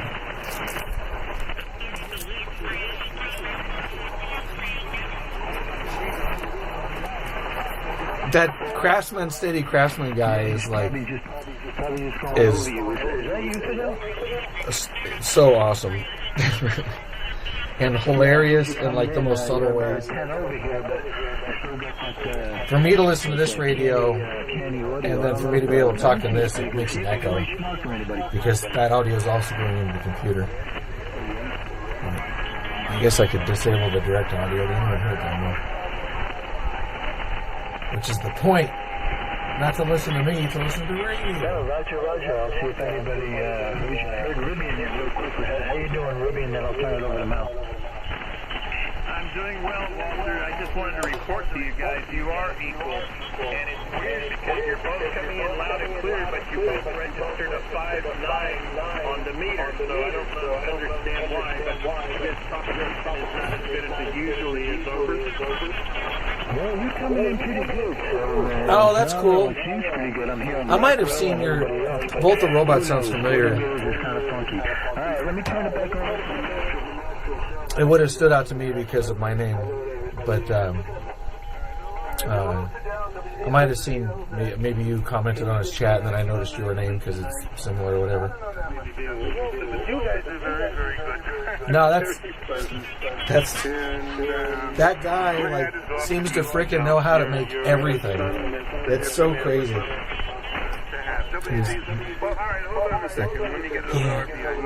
And then I just put over like the spreadsheet. You know, he's like the Bob Ross of like like figurines and stuff.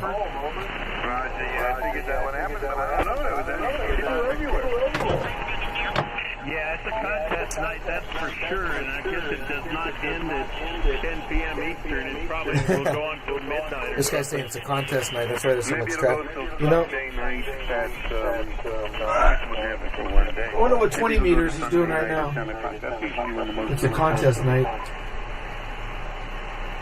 I don't know what the voice band is, but we'll just tune around and see what we pick up. 20 meters is known as like a contest band. That guy sounds like he's using a ramp.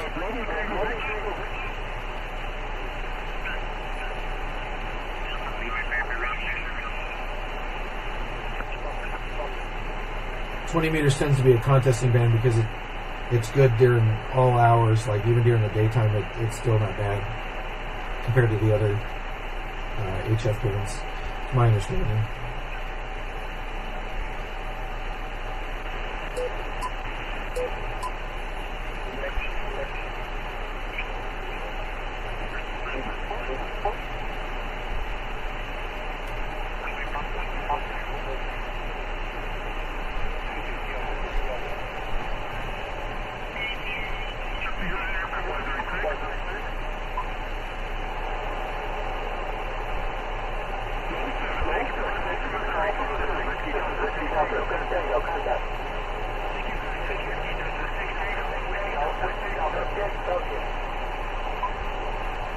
This is what contest guys sound like, because it's just one after the other after the other. They're trying to log a bunch of context.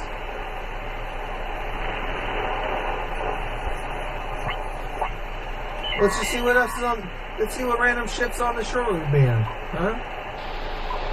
Let's tune it to AM, see what's going on.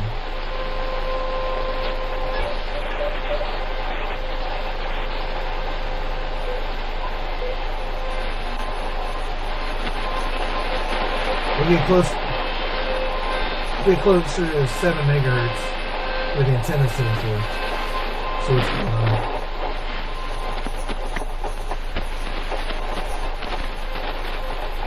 See if we pick up the time station, WWV in Fort Collins, Colorado, broadcasting on internationally allocated standard carrier frequencies of 2.5, 5, 10, 15, and 20 megahertz, providing time of day, standard time interval, and other related information. Inquiries regarding these transmissions may be directed to National Institute of Standards and Technology, 2000 East County Road 58, Fort Collins, Colorado, 80524.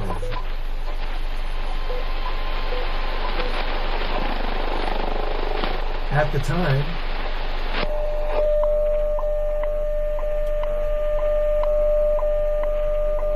at the time, 9 hours. Oh, it's not 9 hours, is it? 32 minutes.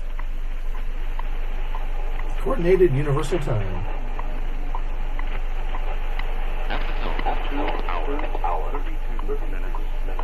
Coordinated Universal Time.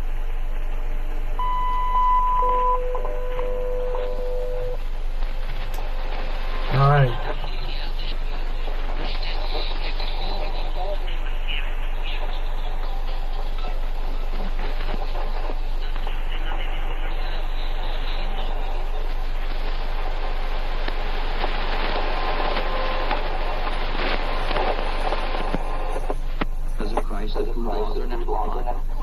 Every edible thing is control your thinking. What doesn't fit with what Paul says here and in others of his epistles.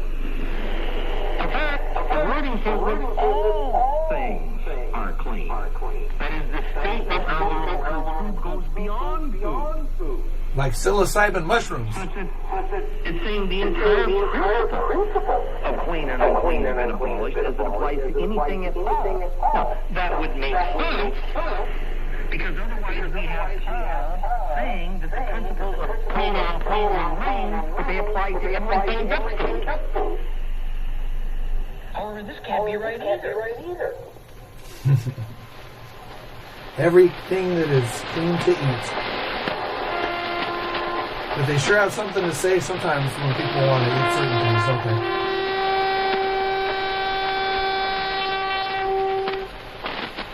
Sorry about that.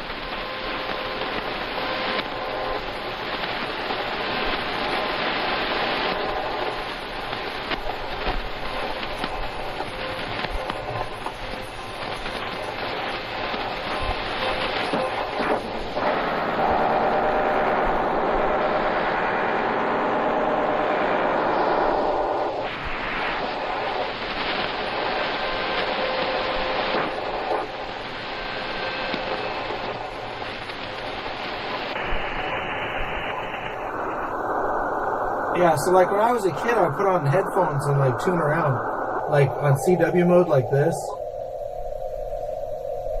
CW mode because I was listening for Morse code signals. In fact, what is the 40 meter novice band? Was 7.1 to 7.150? Hi, Paul. Paulie, you know what else is good? 7.1 to 7.150? Yeah, okay. So I'd be in like CW band, which already sounds kind of spooky anyway, just because the filter. Even though the high end is cut off, there's still like little sparkles of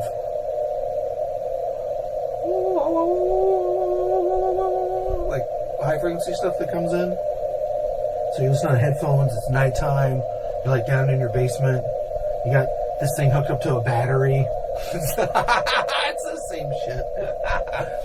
But like the headphones especially, you know, it's like if you're out in the middle of nowhere or something and it's really dark outside, it's like the darkness can close in on you, right? And so headphones are more like that, you know, probably because your brain knows that you're not aware of your surroundings, right?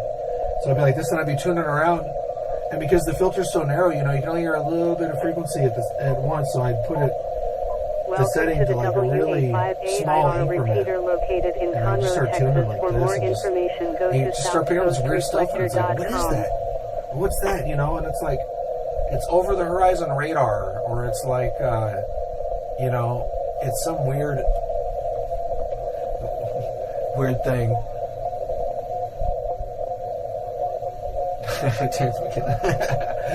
But like, anyway, let's see what we pick up down in that kind of frequency range. There are some Spanish-speaking radio pirates that might be close to me, but you never know because of this frequency band. They're speaking in Spanish, and I live in an area with a lot of Hispanic folks, and some of them may be using it to like talk with people back home or something. You know, I mean, it's the technology to do it. But anyway, they end up kind of squashing over the data bands here because they're not like. I can tell they're probably not licensed because they're outside of like where hams would be doing stuff to be courteous. They're like they're not following any of the gentleman's rules, and I never hear them identify.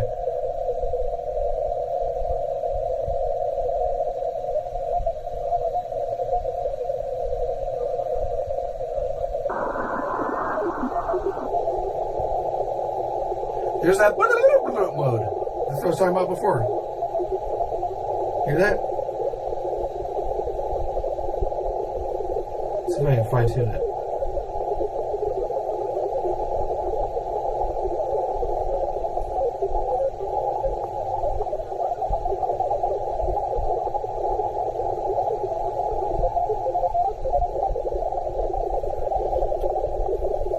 Okay, so here's the thing. This is 7101 kilohertz. So 7100 kilohertz, 7101 kilohertz.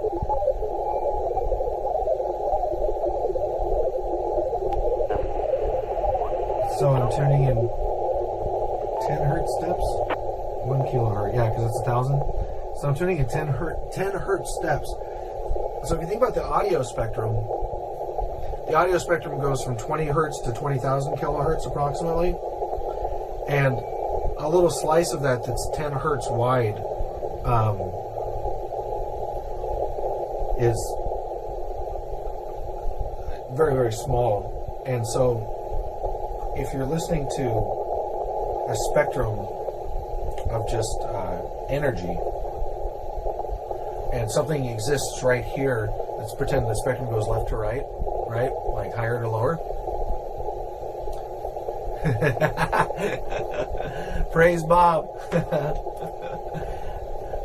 I have so much of the stuff that you'll read about my stuff stems, and I don't know if this is what you're referring to. He redacted it. That's so funny. But is for me finding Church of the Subgenius literature when I was like 15. But I don't know if that's the Bob that you're referring to.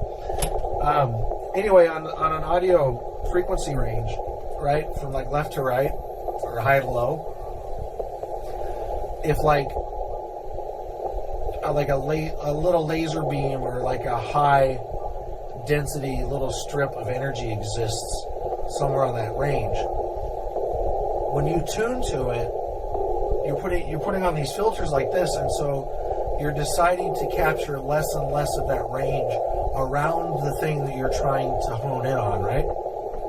But you can never get down exactly to where you're tuned exactly right, especially because it's like going through the atmosphere, because this is real life. This isn't like data.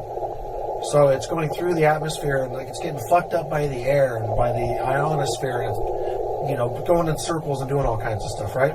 So like warbles around and like does some funky stuff. And so with that, and like the filter's only so small, so you gotta say a laser beam of width of energy is like the width of my finger on a giant spectrum, right? And so now you take a thing that's like a window, and you try to like move it over the thing, so now you're capturing all this stuff, right? Okay, if you ever use an SDR or something, then you kind of understand that, because that's how the visuals work, is you're tuning around this little bracket thing, and you can see like lines coming down on the waterfall, and you can kind of get like around it, but you can't get right on it. You know what I mean? You're always picking up stuff on either side of it. Okay, the reason I'm saying that, if you're tuning in 10 hertz steps, and you're listening to something that is emitting an audio tone, like the FT8 that we listen to a lot, right? The right? Those are all are on a steady tone, and then the tone warbles, and the warbles, the frequency and the amount of the warble is where the data is, right? So, and each person is transmitting on a different offset. They're transmitting on a different frequency. So, depending on where you have that envelope that you're listening to, right, adjusted relative to the little teeny frequency that's coming in, you could think that the frequency is a little high. You could think that that frequency is a little low. And for like stuff like FT8, it would show incorrect in the software. It doesn't really matter that offset exactly. But if you like misdialed your radio, all your offsets would be off on your software. But where it is important, I think, is what I'm getting to is like with that data mode where it's going like, it's making all these like sounds over a spectrum, and I'm trying to tune it in, right? If it's VARA, which uses, I don't know if VARA is a protocol or it uses like PSK, that would be phase shift key, some kind of like frequency thing or something. It's going to essentially paint a bunch of audio dots on the waterfall over a certain width. And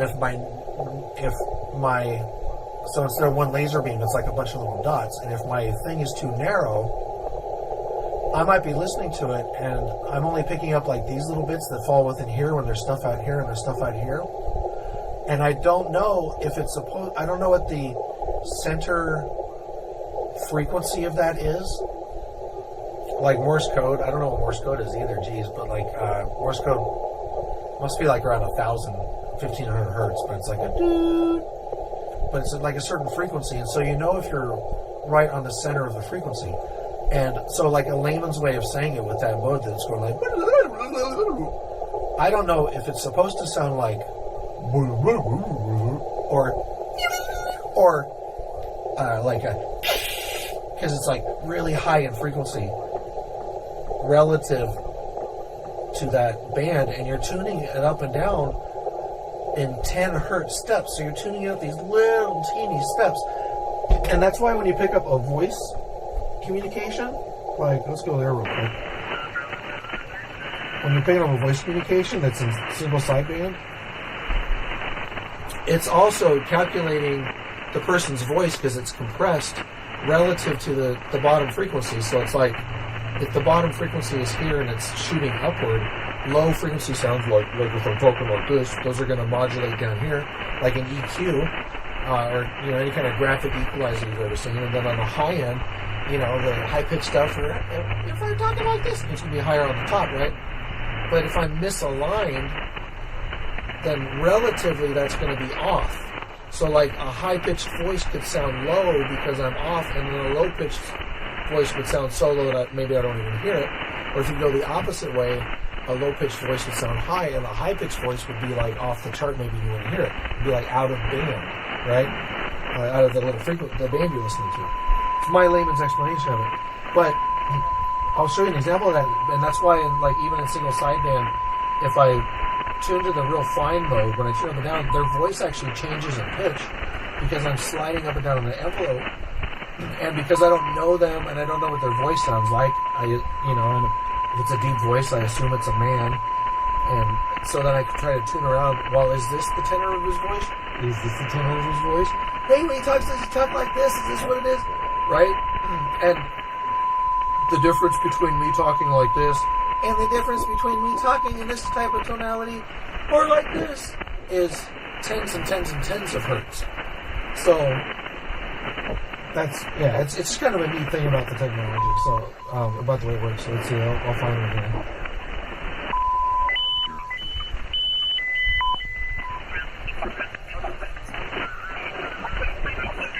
Let's find a nice strong one.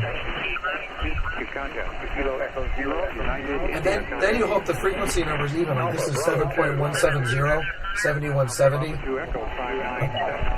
But you hear those other voices are slightly higher and lower.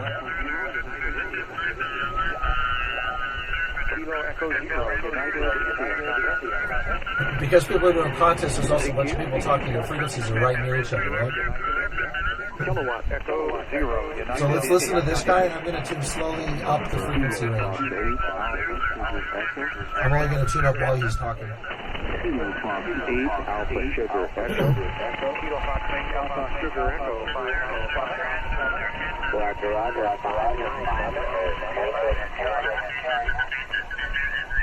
You got the voices changing as I'm going up.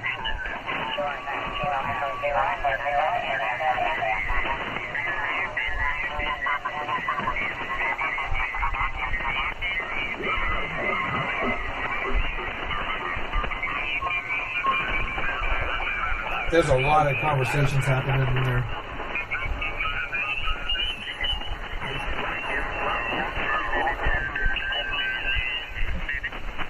And if you don't know on these ham radios, they actually have a little indent on the dial.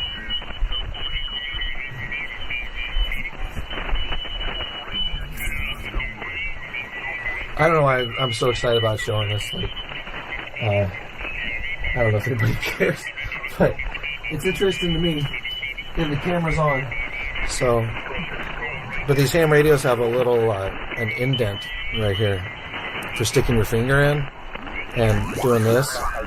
And you can probably hear, like it's actually an articulated dial, like snap, snap, snap. If you tune fast, you can hear. And that's because you end up doing this stuff like, I'm going to tune this up.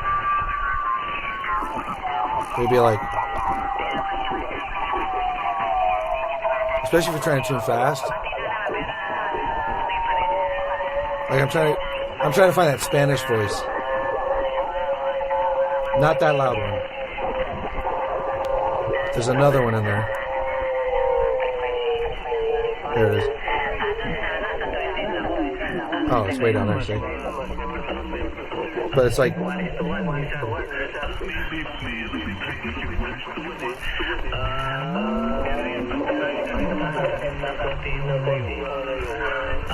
so it's probably on 7173.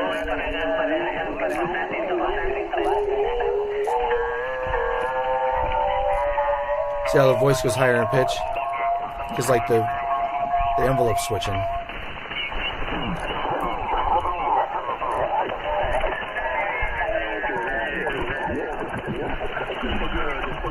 And it gets deeper. So it's like probably 7173.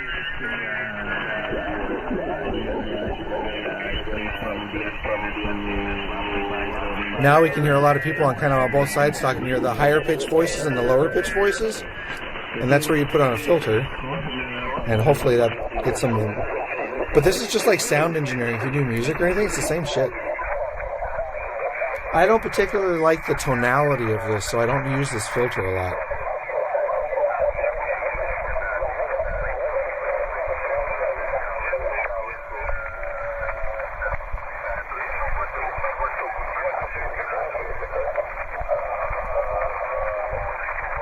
It's like there's one.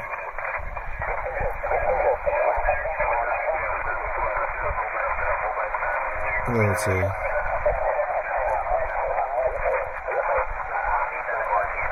There's one.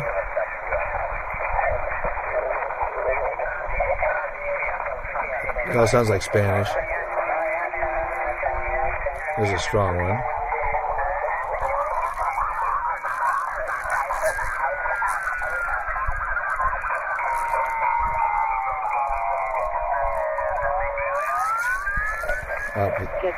And some of these guys are on the wrong sideband.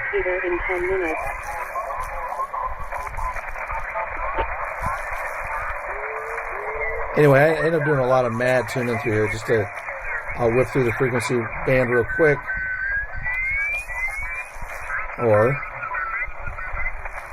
I'll go through it slow like I was just doing. But if you whip through this real fast, you actually... It's like this is the bottom end of the general class band, I think. But like if you whip through like real fast,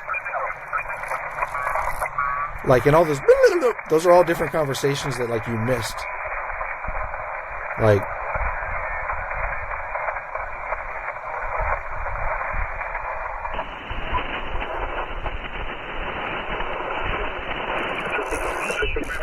there's one.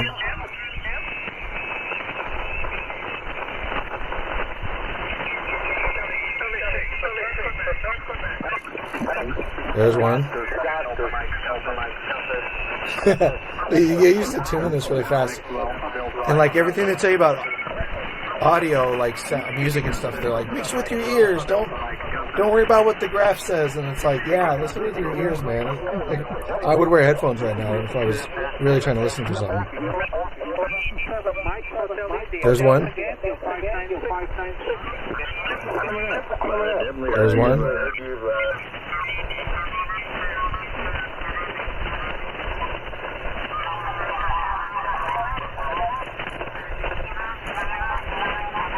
There's one.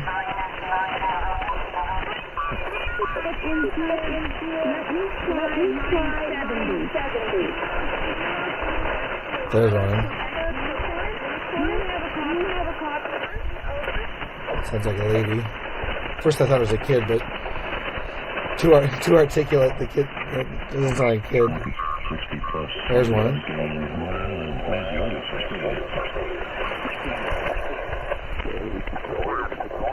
In electronics. There's one. Actually, for Xerox, for I think it was 13. Man, the band's alive tonight. I mean, and Paul, you take your buddy, of course. You're working on plans with everybody out there. Let me get on the side here. Anyway, WU6WQ, Northwestern Philadelphia. Y'all take care, man. Doing a great job up north. We can listen on 7200 for a while. I said the north of the south or something out here. The data lives within the warble. What is it? The northern part of Alabama. Anyway, y'all take care, man. Have a good night there. Anyway, I came in here like 2 hours ago, I think, to put a wire between this and that. So take care, Polly, man. Killing it. Killing it.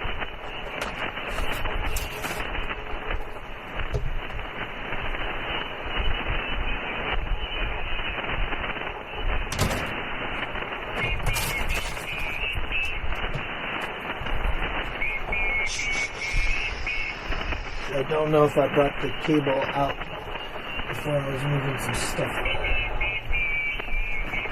I think I did.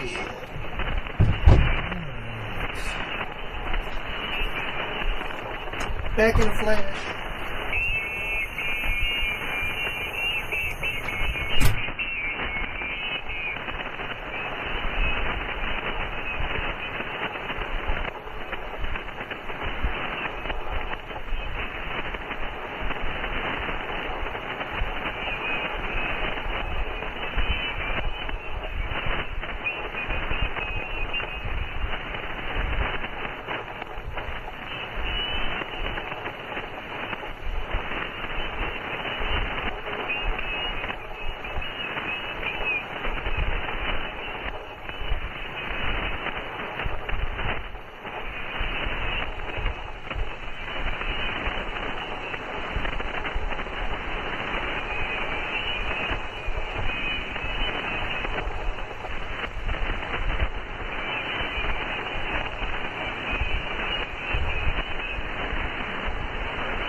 Trivia Net will start here on the repeater in 5 minutes.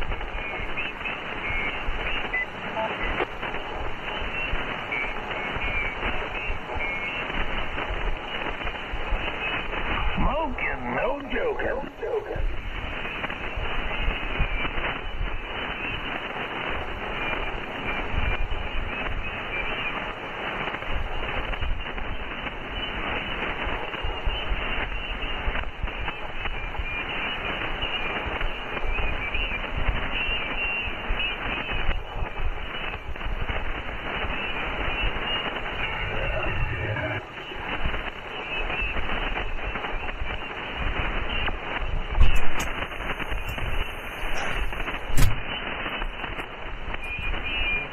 I had a long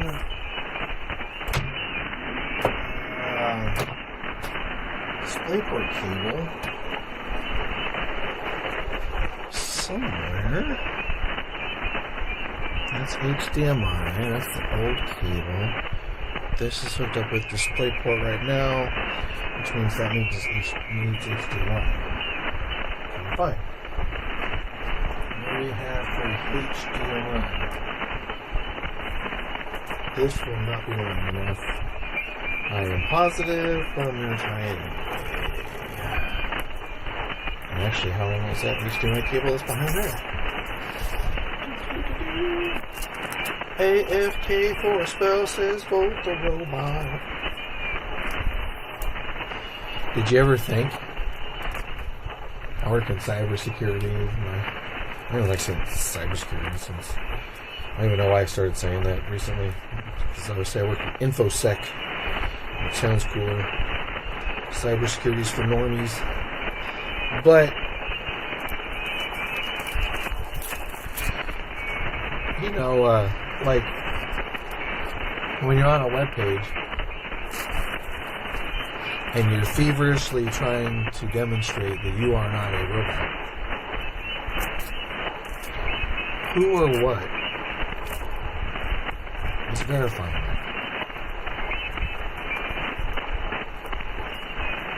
Like, you know the answer, right? Yeah. But think about it. So, the thing that's made so that robots can't solve it is being judged by a robot as to whether or not you did it correctly.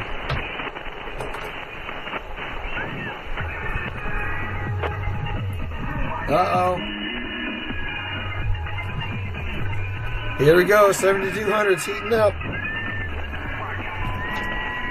I actually got a copyright claim, not a strike, but a copyright claim against music because I was listening directly to this and the guy was playing records.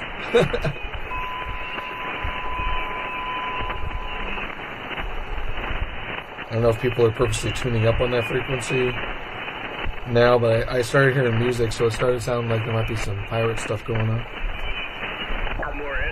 Fuck, you got me, you can talk to me, over? Yeah, man, your last signal there was almost 20 hours, but the band is coming back. So I just cranked my input power up. I'm 40 watts in, I'm doing 521 watts out. 521, 40 watts in. Yeah, see, what do you use for here? Number one, what do you use? Okay, everyone, the trivia net will start in 1 minute. Okay.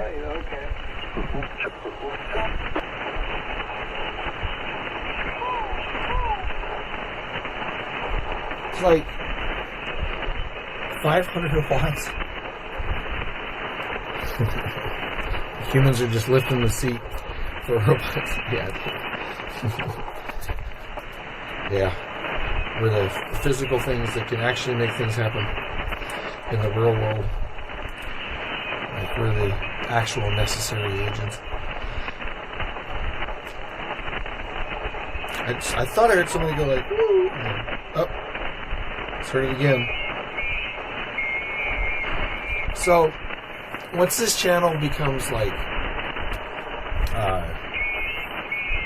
monetized by YouTube's stuff, that's going to allow me to do certain things.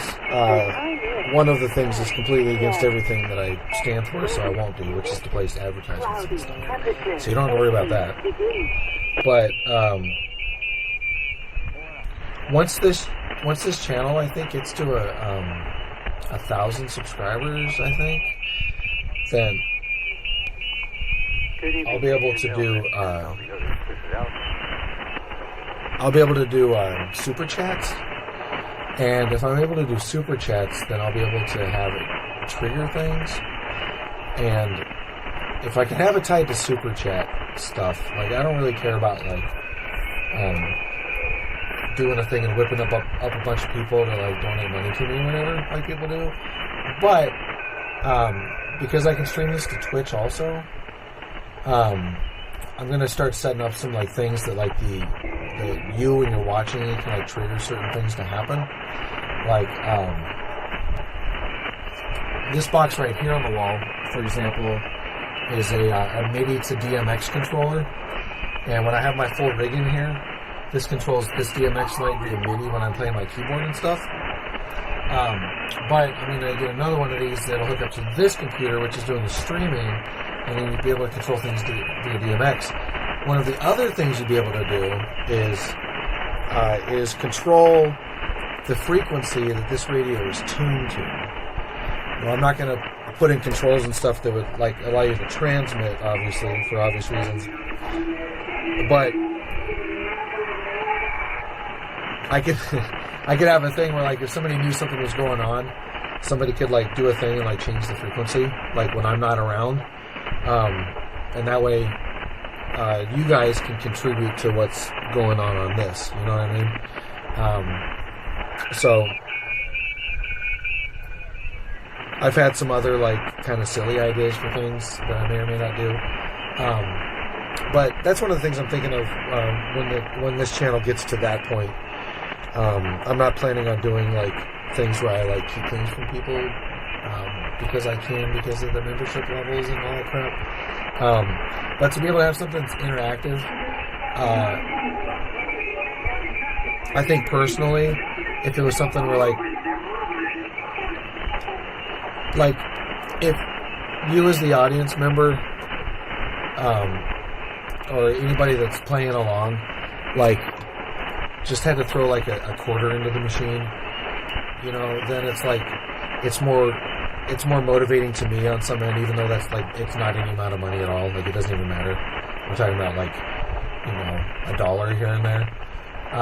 But whatever that is in my brain that, like, incentivizes, makes me go, like, oh, well, then for Twitch I'll do this, and then, like, if people, you know, send, like, bits or whatever the hell it is, then, like, I'll make this thing happen, and I'll start coming up with, like, wacky and crazy ideas, you know. Again, even if it's not about the amount of money, I'm not going to get rich doing it, but, like, it's like a tip jar, right? You know, and so I'm not doing this for money. But if I'm playing somewhere and somebody throws a tip into the tip jar, it's like, obviously that feels really good, right? It makes you want to do it some more. Just like when y'all are in here and you guys are participating. Volt the Robot. That sounds like my kind of music. Volt the Robot says his son's going to computer college for cybersecurity. That's funny because I used to be an adjunct professor at UT Austin, and I have taught cybersecurity at a collegiate level as a cybersecurity professional working for the the information security office. But I do not have a degree in cybersecurity.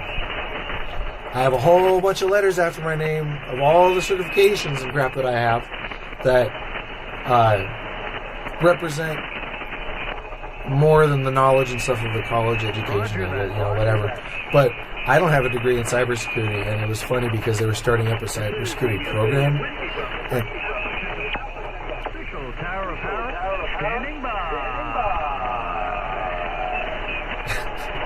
I've looked up the call signs these guys use, and they're all like, it's like yours. It's like, I can't find this call sign. But anyway, that was just kind of a funny thing because like they're starting up. Cybersecurity is becoming like an industry that like people have found out about. So I would not discourage somebody from doing it. But cleaning up 7200. Mission accomplished.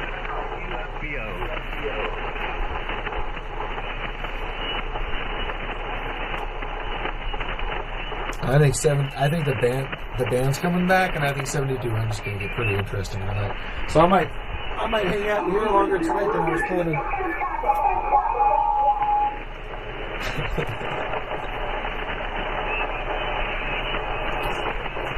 Is anybody watching? Let's see. Volta Robot's here. YouTube says 3 people watching, and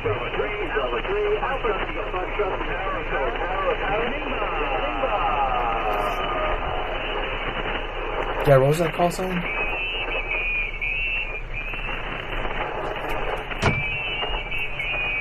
Instant playback.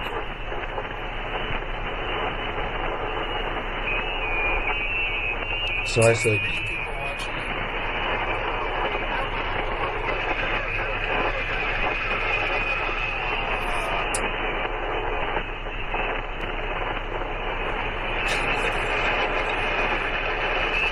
sorry for the feedback.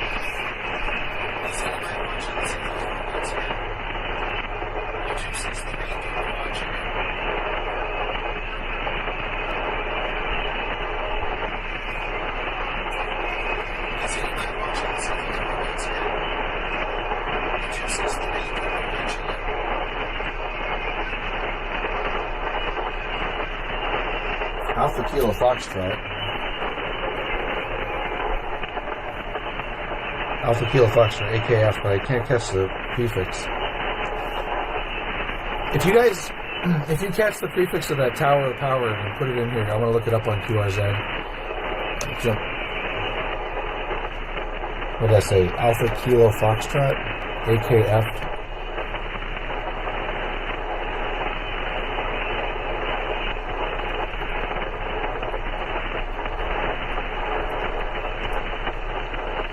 If you guys hear that guy talking in, then put that call sign in the chat.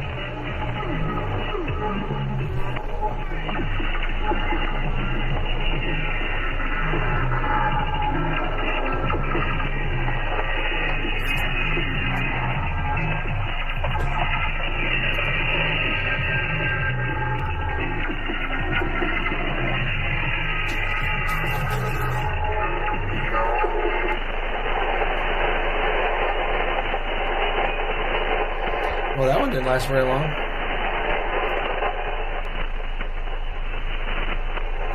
Okay. I need a long HDMI cable.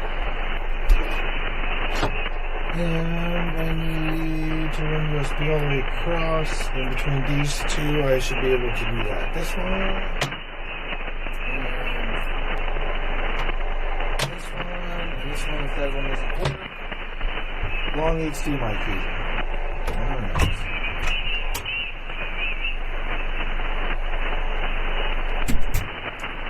7200 isn't too exciting yet. Got intel.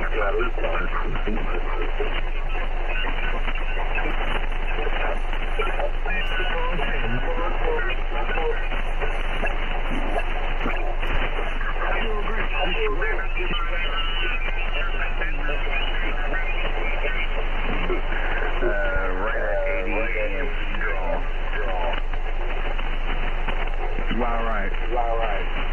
Yeah, I was getting about 68. It looks like around 60.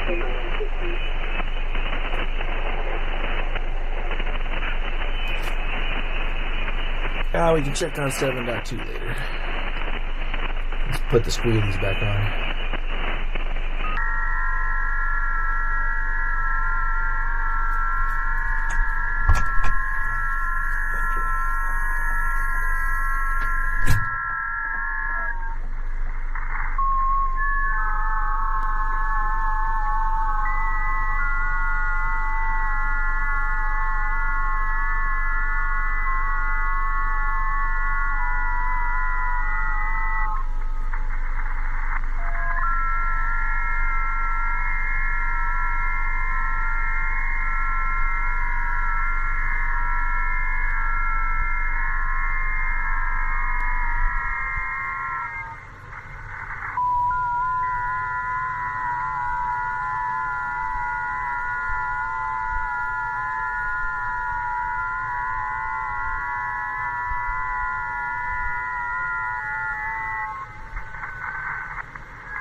kind of a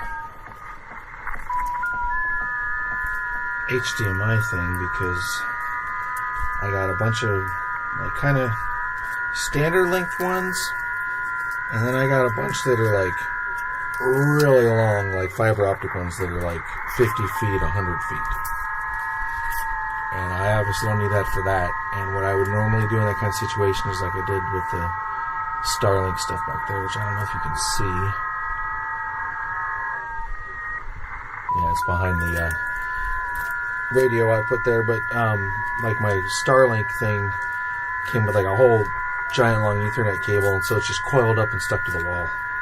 And I'm like, no, I just need to use a appropriate cable length, but I need something that's like right in the middle. Like it's like a little too long for what you normally need. Like see, like this. This goes all the way across, and like, yeah, just barely touches that other side.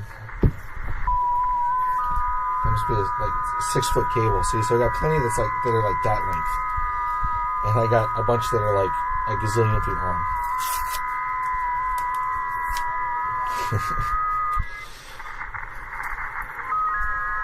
It's like, I don't need another cable.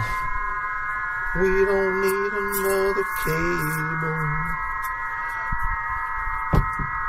This one is a little longer, it seems. See the trailer moving, I bounce around. Oh.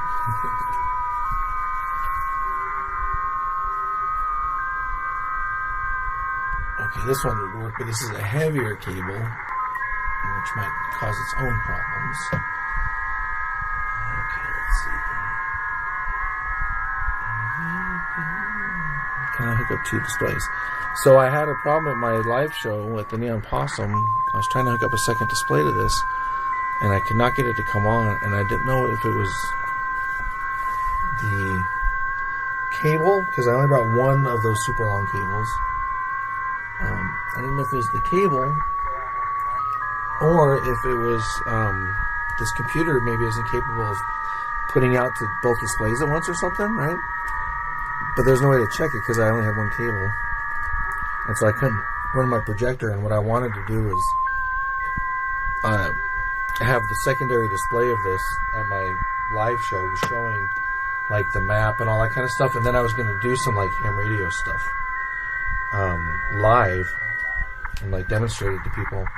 But because they couldn't see it, because they could only hear it, I incorporated some of the sounds just kind of into the stuff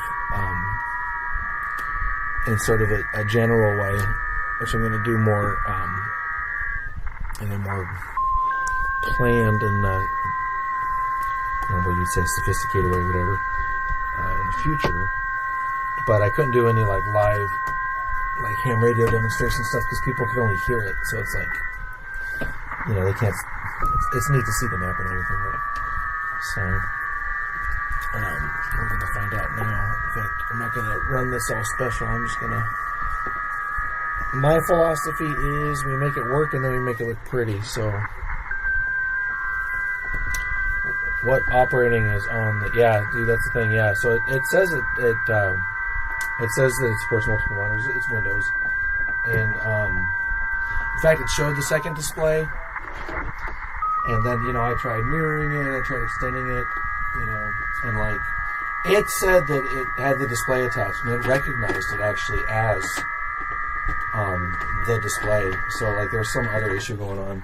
So, that's what I'm saying. Like, I wasn't sure that it was the cable, because, you know, if the cable's not working, that's not going to show up at all. Right? Where can I plug this in temporarily? Right there. Yeah, this is what we need. Cable stretching across. But yeah, to answer your question, it should support multiple monitors. It says it do. But does the computer hardware support multiple monitors? Is the question. And it's certainly telling Windows that there's multiple monitors, so I think so. Alright.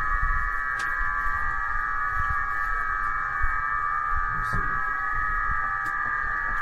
we're finding out lots of things along the way. Like, for example, I put in a return request for the other TV, not this one, but the other one. I got this one as a replacement from Amazon because it was all jacked up. Like the display was like solid white and like the touchscreen part wasn't responding and stuff. There you go, I got 2 displays instantly. Extended desktop. See? That's how it's supposed to work. Anyway,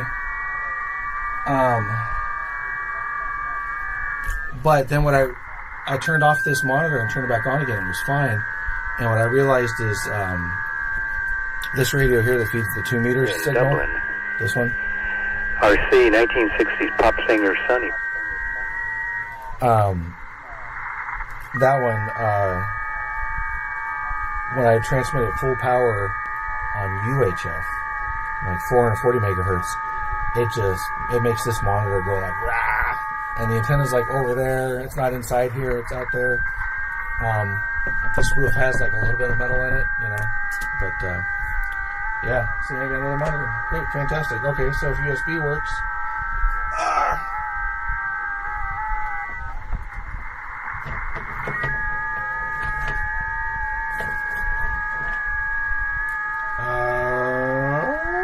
USB, I think, is USB A on both sides, not USB B.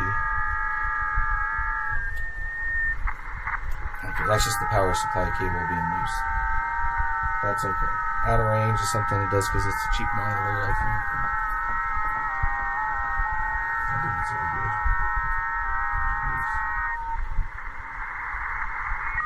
There's all kinds of cheesiness going on here. And then it never worked again.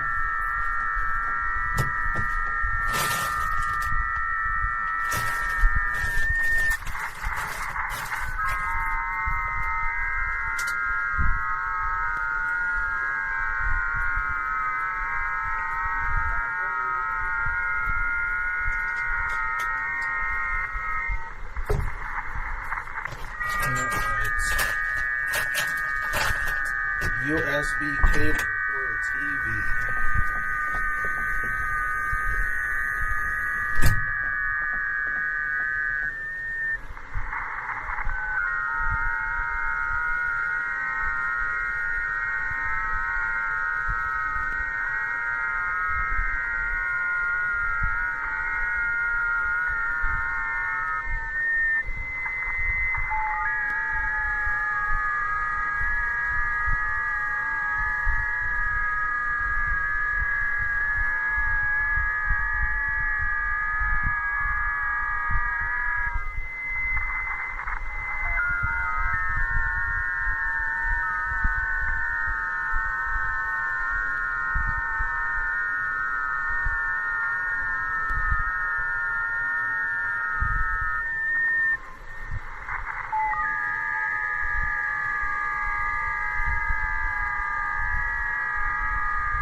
it's not out of range, you lying piece of crap.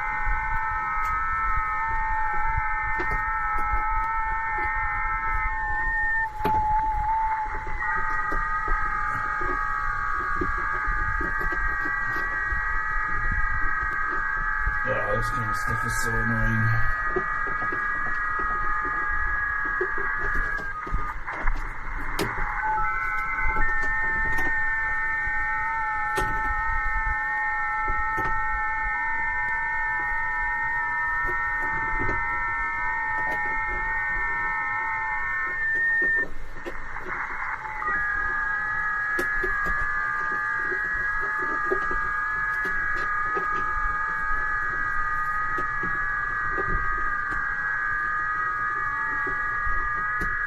Oh my God.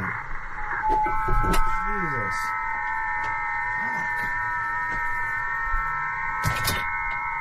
Swear to God.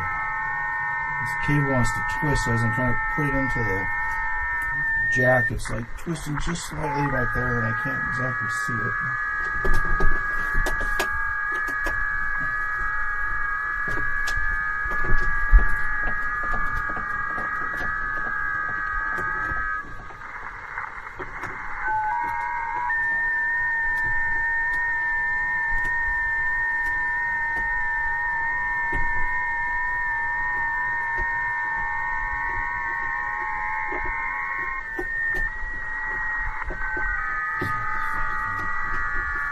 What the fuck?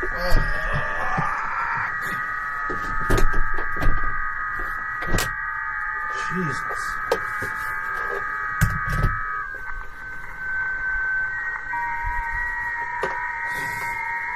This shit's bullshit, man. God damn.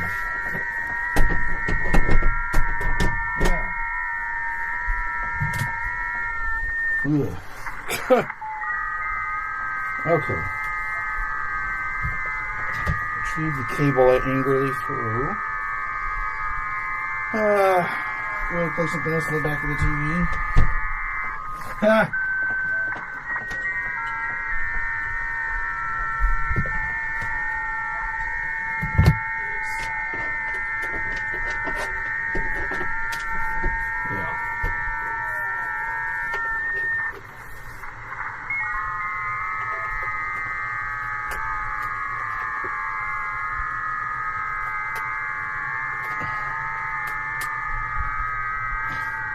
My God, dude. USB. Stick it in one way, it doesn't go in.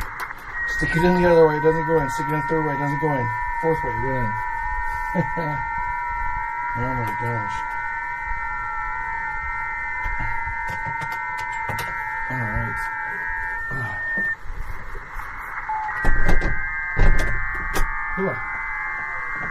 USB.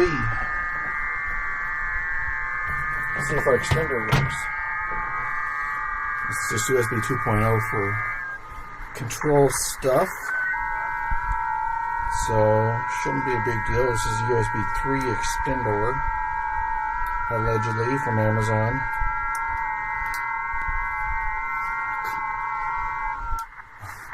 I literally just tried to stick this in 3 different ways. Like, oh my God. There's one way. Like, I know how to do USB. I'm not stupid. Dude, what the... Is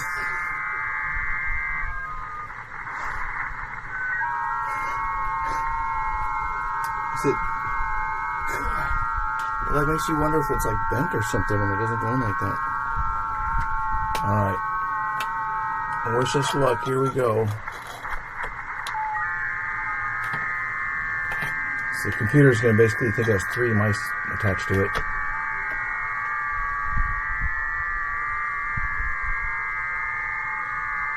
I didn't hear it, but don't. Oh. That responded to the touch. Okay. So, let's see.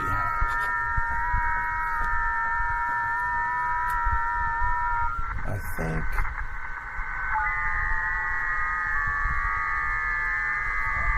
Okay. I just went all 4 directions and none of them went to the other screen. So... Screen mirroring and stuff.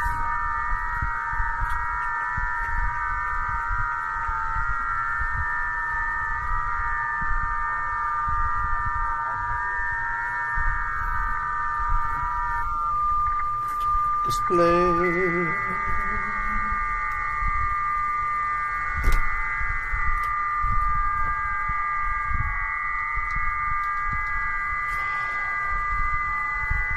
Man, Windows just suck everywhere.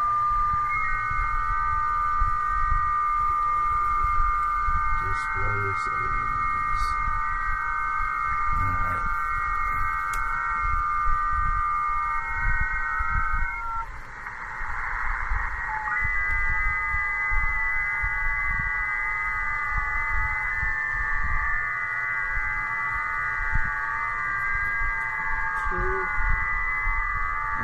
Two, number one. Alright, extend these displays, yes. Okay. So it thinks this one is over to the right side of this one. This is going to be weird. Okay. So Windows lets you like show where the monitors are in relation to each other. But my monitors aren't like this. And they aren't like this or anything. They're like this, facing each other. So there's no like good way to do it. So I'll put this as number 2, and it's over to the right. So I should be able to go to the right off of this screen with OBS, or even with my mouse. Where's my mouse? There it is. Okay. So if I put OBS on the other side.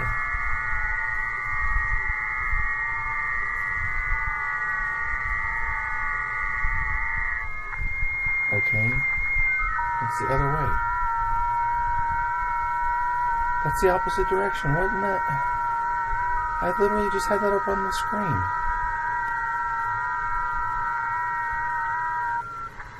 Display settings. Jesus Christ, I already changed this.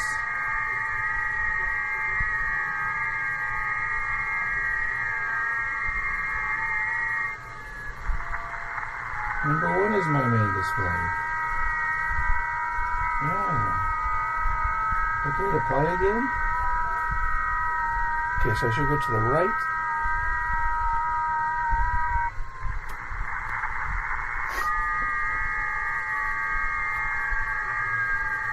Oh no, I know they're next to each other on the screen, but it's just tripping me out because they're actually opposite from each other. And what I just tried to do, they were set on the wrong side of each other still. Okay, so I should, yeah, and like your primary monitor's on the left, and if you drag it over to the right, it's your secondary one. Like that's kind of like what my brain tells me. Alright, so move OBS over. Yes. Yeah. Okay, looks like I have OBS over here. And I bet my windows are all gonna get reset when I unplug the monitor. Lumia stream isn't running. I'll worry about that later.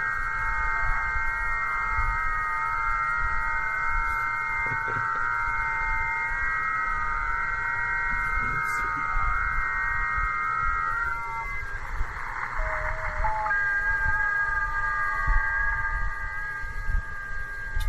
see. Yeah, the band's active tonight. It gets pretty loud at night. Okay, let's see. And then I'll put my live stream viewer thing over here. So this will be all live stream crap. Okay.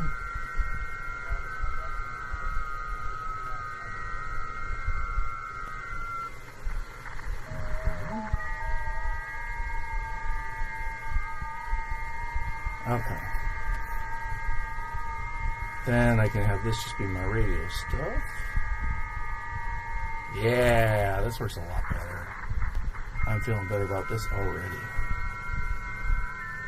Cool.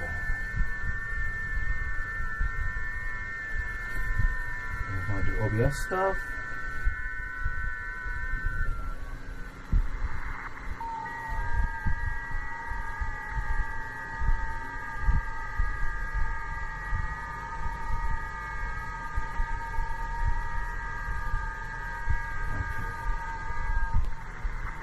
Cool.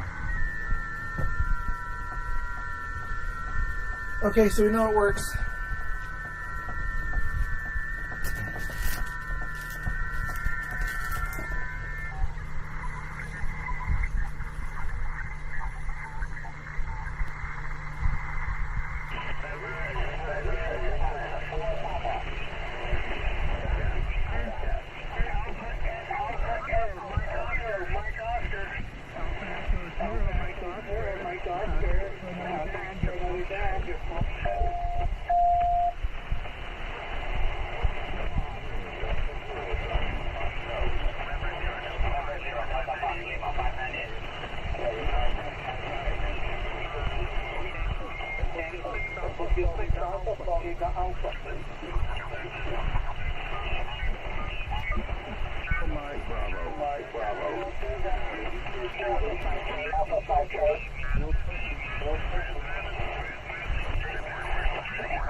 Where'd my mouse go?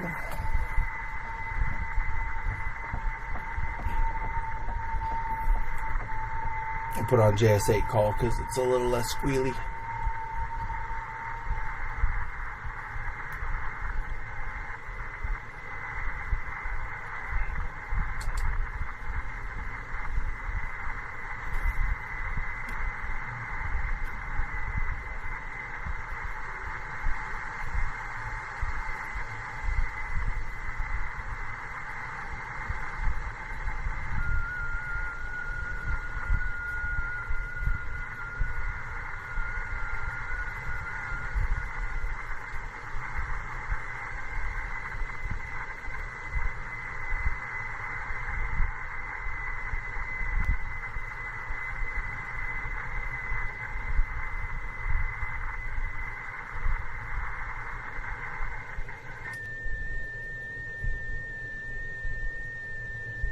Sending a heartbeat.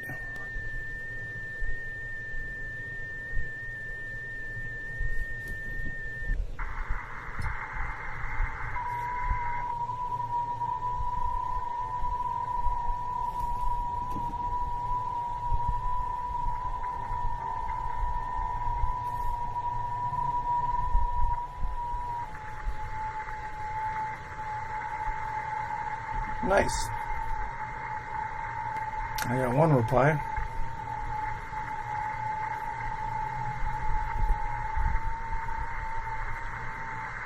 Why is there a filter on? God damn it.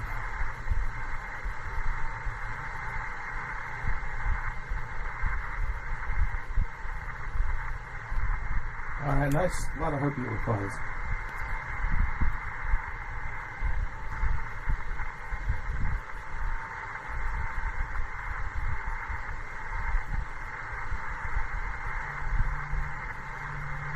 If you got a contest night, there'd be a lot more going on.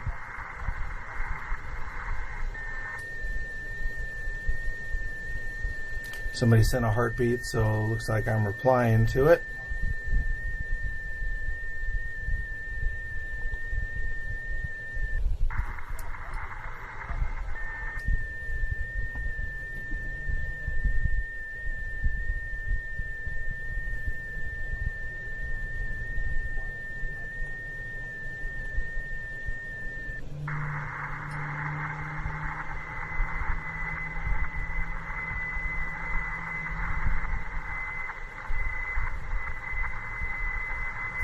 No, it's like a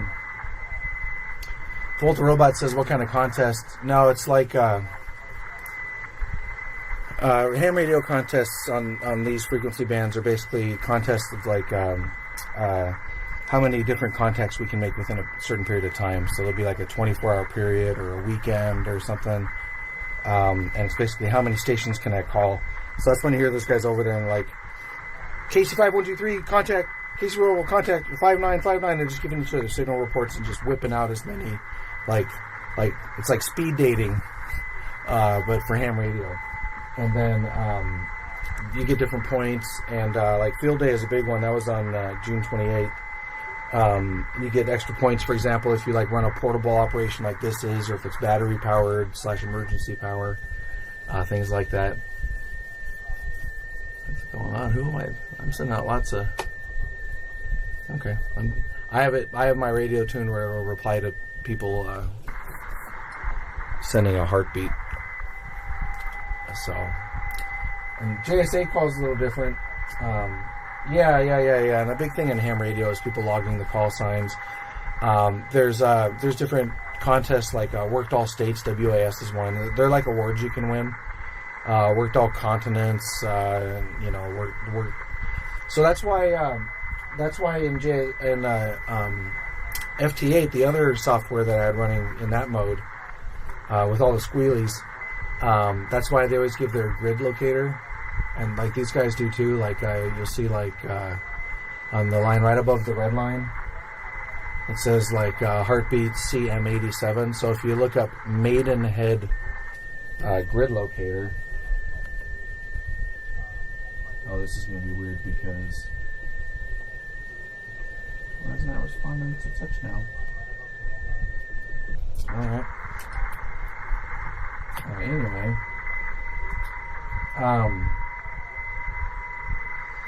If you look up Maidenhead grid locator, then you can find all the squares and like in this software, in the Pew Pew Map software, for example, which you can see on your screen. Yes, if I turn on the grids, you'll see that the whole world's divided up into the grids. And why am I not seeing grids? Alright, it's supposed to be showing the grid now, I thought, after I just hit that, but alright, here it is. Yeah. Okay, so like I'm an Echo Mic 20, for example. So there's Echo Mic. And so I'm Echo Mic 20. Which, as you can see, that's where, my station shows, right? So that guy was in CM87. And you can find this information on the internet. So he's in CM87. Sorry about this, I'm using two fingers on it. CM87. So he's in like San Francisco area, California. In fact, it might have been this guy.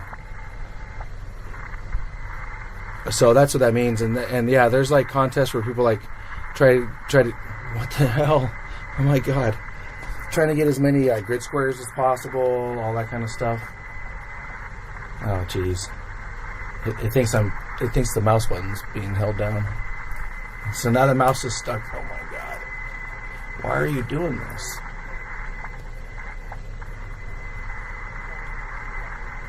Okay, god damn. Computers, man.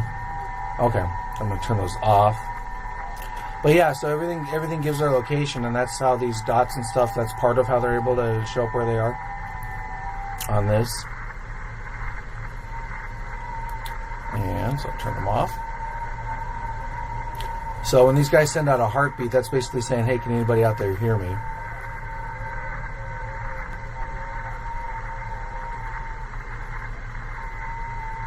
This thing keeps enabling a filter, like I'm not doing it, I don't think. Anyway, you can't see what I'm looking at, but it doesn't matter. Okay. Anyway. But yeah, logging who you talk to as far as like the list of call signs and the number of stations and where they are is like a really big deal on ham radio. Because the point is, think about it, like I have this trailer, right? So like, I'm just pulling it with a minivan. If I like drive this somewhere, pop up the antennas, all these sounds and stuff, these are like, that guy was in San Francisco and I heard him. I replied to him, I think. And like, he's in San Francisco, so I could have a conversation with him. This software here, JSA call, is made for having conversations. So you see people like the top line says how copy, but I did the last couple of VHF contests, right? The guy's talking about his antennas and stuff. So this one you can have like conversations, and there's a lot of functionality that acts like mail, acts like a message board and stuff like that, but it's all offline. Like none of that involves the internet at all. It's all these radio signals you hear, all these little squealies picked up with wires up in the air. So that's why the location stuff and like seeing how far you can reach and different signal levels and different antenna types, and if I aim it this direction, can I get it this way better? Because like if you needed to get a hold of somebody or needed to enable communications like around the world in a meaningful way, this is actually the only technology that exists that can do it, is our radios in this frequency range. And there's other things that involve the internet and stuff like that, but as you go up in frequencies, the range gets shorter and shorter. That's why, like, for example, your Wi-Fi signal doesn't go as far as some of these would, especially at the same power. that little walkie-talkie that I use sometimes, that puts out like 5 watts. That has a range of a couple miles, but a radio on this frequency range with a wattage of 5 watts can transmit across the world. So that shows you the difference. And the wattage is the same, you know, the amount of juice coming out of the energy coming out of the radio, the amount of battery power it takes, you know, all that kind of stuff. It's all the same. It's 5 watts. It's nothing. You know. Met some ham folks at the Tesla Museum. They tossed wire into the trees. And yeah, exactly, dude. Exactly. Like, I don't know if I put any pictures of it on my QRZ page. Let me see.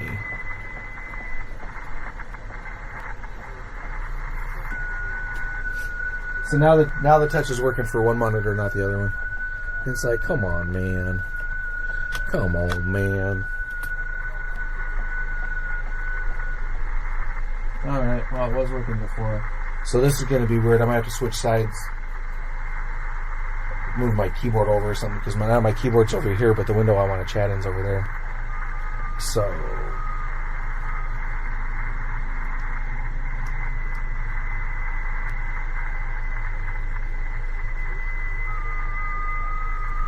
yeah, this is going to be awkward, actually. We'll figure it out.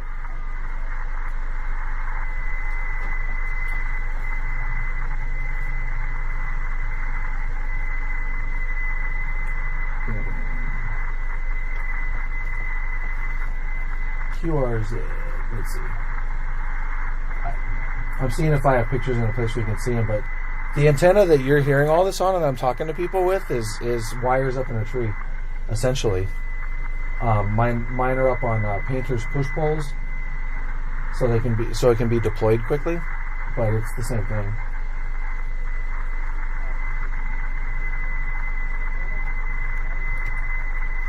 Let's see if I can search myself on Google.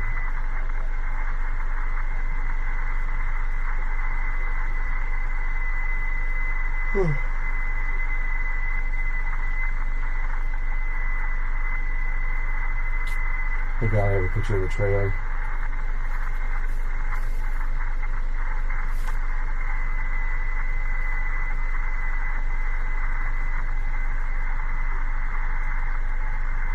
No, okay.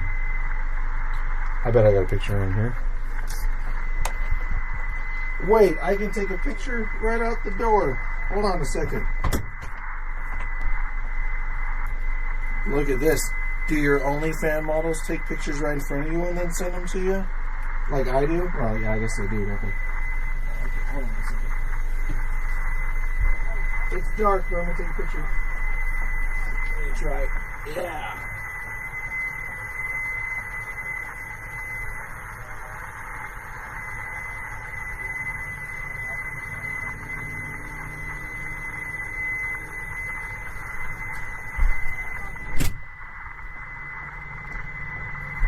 Then he held his phone up to the camera.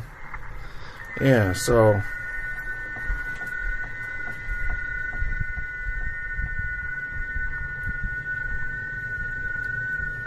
this pole right, this is a push pole. Like a extend pole. And then this is the wire coming out. That's just attached to it. And this is coming toward the trailer. The center part's on the trailer, and then coming out the opposite side is over toward another pole. So yeah, it's just like it's basically speaker wire.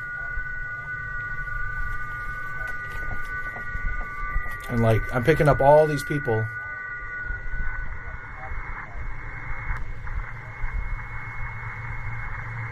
Yeah, okay, this mode isn't as popular as that FT8. But it's got a lot more cool features. Oh my god, not being touchscreen is going to drive me insane.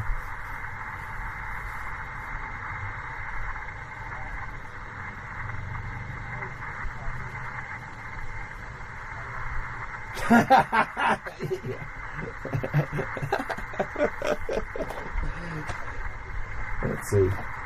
Yeah, Volt the Robot says now my feet. That's a tier. What are they? That's a tier 2 show. No, it's it's like.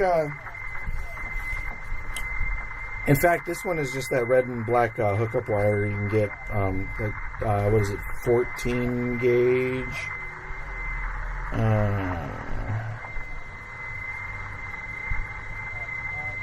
Boop-a-doop-a-doo. This thing keeps connecting to my... I should just unplug it. Keeps connecting to my Starlink internet router, but I don't have Starlink internet because my dish fell off. And I'm waiting for a replacement.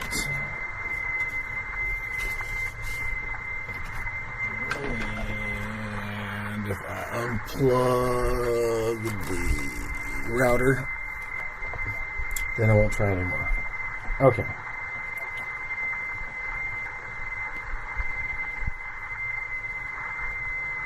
I'm gonna look up here and just show you. You already know what I'm gonna be showing you probably.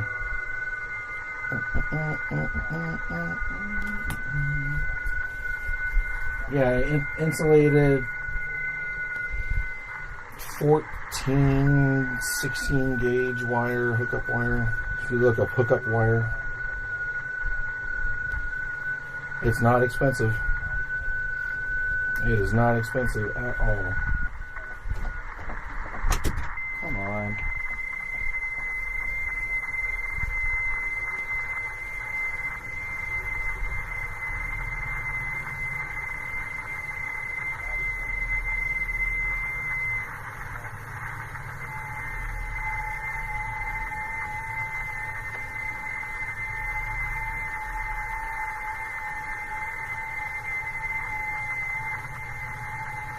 Boom, boom, boom. There we go. Yeah, so, okay.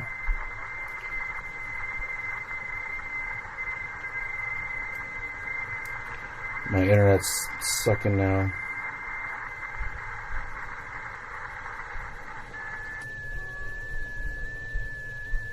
Okay, here we go. Yeah. 14 gauge. So, let's see.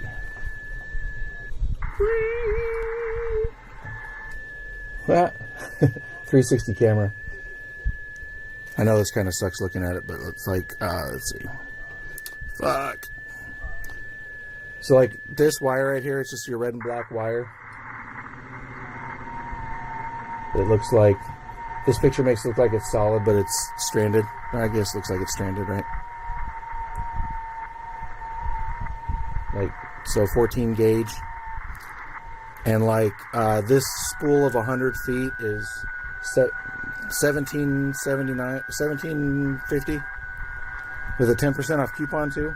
So it's like $18 for 100 feet. Now 100 feet, you have two pieces of wire that are 100 feet long.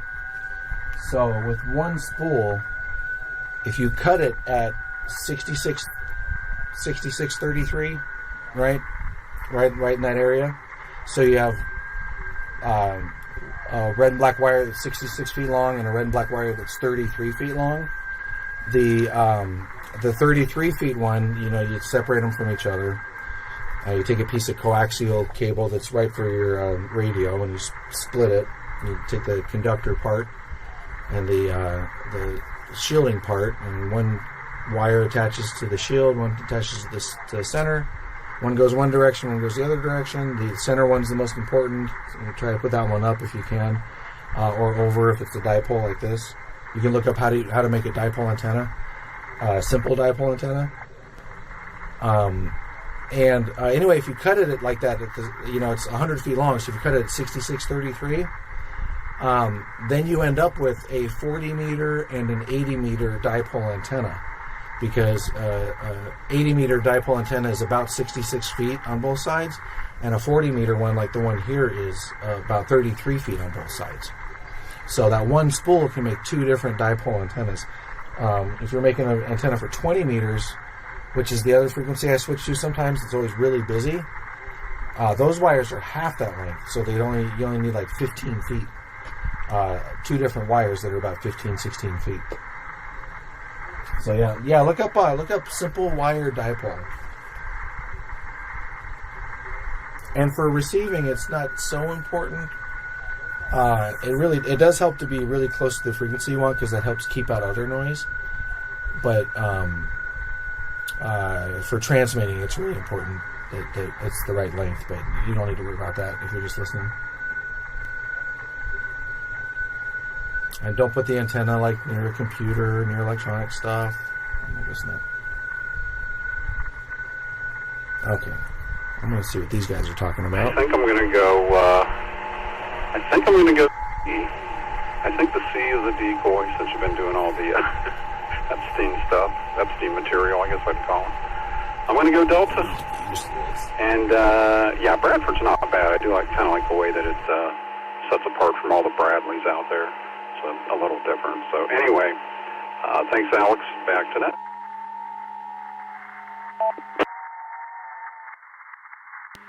I should have warned you this is a four answer question. I like to do that on the Weird News Trivia sometimes, but although the TSA did announce that passengers no longer have to remove their shoes, they didn't add before being fondled, but of course we know that's the case.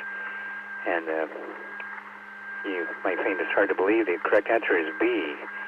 There's an investor who's running billboards that say, "I buy crack houses." John Williams' billboards are in Cleveland, Ohio to promote his business. Some neighbors believe the messaging is offensive. Why he picked "Yes, I buy crack houses," we don't know, but it's in poor taste, a neighbor said. Well, apparently he's successful, so thanks, man. Appreciate that. All right, this is W7 FTM in Scottsdale, Arizona, along with Vicky, K8VKY. You're listening to the Saturday Night Trivia Net on the East Coast Reflector, and we're going to Brian in Monticello, Kentucky, AC4BR. What's on your cell phone wallpaper?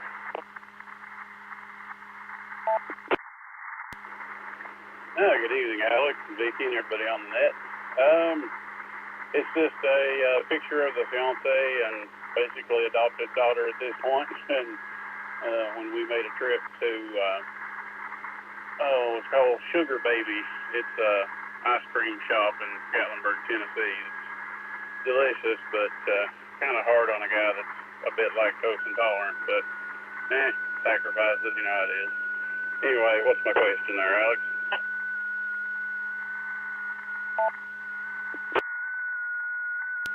No, I understand. I do things for my family too. I wouldn't normally eat when I go to places just to be polite. That's what you're supposed to do. So, way to go. And your question is, politicians aren't the only animals that get elected to public office. From 2014 to 2018, the mayor of Cormorant, Minnesota was A, a cat named Fritz, B, a dog named Duke, or C, a parrot named General Schwarzkopf. Now, that could be any one of those, but what do you think, Brian?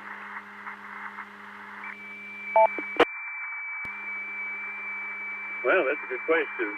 I think, actually, cats and dogs both have been elected like mayor and such, but I tend to favor cats a little bit more, though I love dogs too, but I'll go with A, Alpha. Welcome to the WA5A. Well, you're correct in that cats have also been named mayors and other.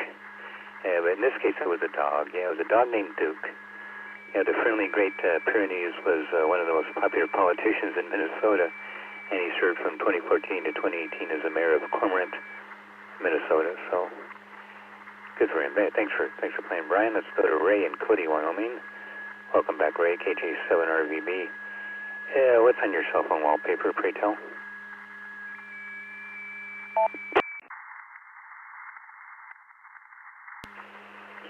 Yeah, I got to say, first of all, this is Ray, Kilo Juliet 7 Romeo Victor Bravo. I am a boring guy. It's still the generic blue screen with the icons. Go ahead with my question, please, sir.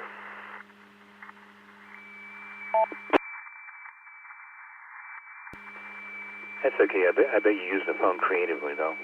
All right, your question is, the old Popeye the Sailor cartoon featured a dog-like fourth-dimensional creature called a Jeep. What was his name? Was it A, Jerry, B, Bob, or C, Eugene?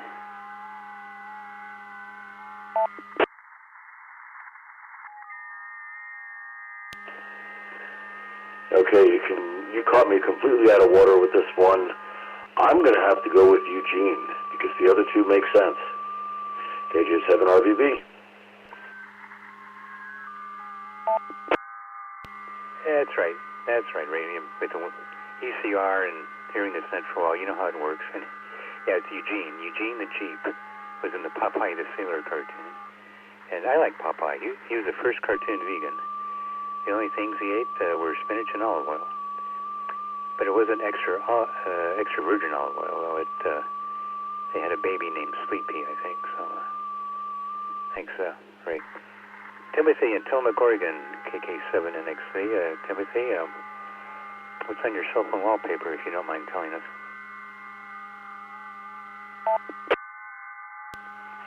This is KK7NXV. My home screen, box screen are two different pictures of my kids.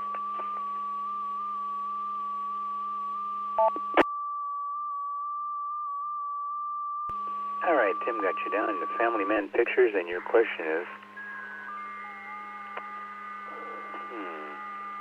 another Jeopardy-style question. The answer is 160 billion, with a B, dollars. $160 billion. A, what is the current U.S. deficit? B, how much money has been spent on wars in the last 100 years? Or C, what's the estimated damage the Avengers caused to Manhattan while trying to save it, if you've seen the movie? What do you think, Tony?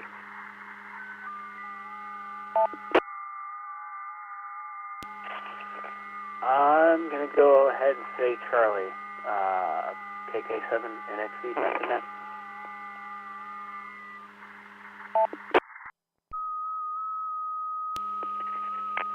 Another guy who's figured out this net. Yeah, it's C. The estimated damage that the Avengers have cost to Manhattan while trying to save it is $160 billion. And yes, somebody actually sat down and figured that out. So it's kind of like the Superman Men of Steel movie. I mean, he's here to save America, and yet he destroys a good portion of it fighting General Zod. So anyway, thank you. Thank you, Tim. Rich, Wasilla, Alaska is the last one on my list. KL4RCS, welcome back. I know it's Meadow Lakes, but yeah, it's what you come up. What's on your cell phone wallpaper? Snow? Yeah.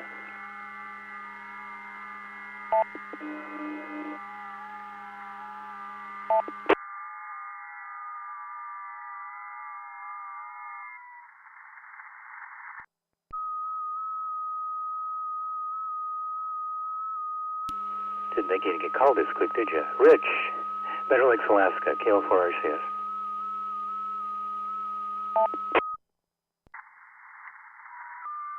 Good evening, Alex and all the nets. It's been a minute. How you doing? Back to you.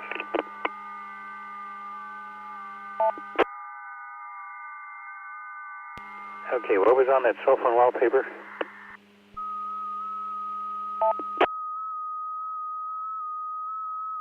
Oh, that would be Cujo with a basketball in his mouth. R.I.P. Welcome to the WA5AI. Your dog could palm a basketball, or mouth a jaw. Never mind. Thank you, Rich. Your question is Francis Crick. Oh, I'm sorry, that's the next question. Here we are. What did Monty Python do when their movie The Life of Brian was banned in Norway for being blasphemous? What did they do? Did A, they rewrote the film to make it less blasphemous? B, they urged their fellow Brits to boycott Norway sardines? Or C, they marketed the movie in Sweden as the film that is so funny it was banned in Norway? What did they do?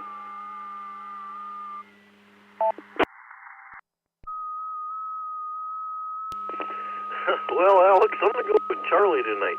That's fun to me. Have a great night, and thanks for doing the net. KL4RCS.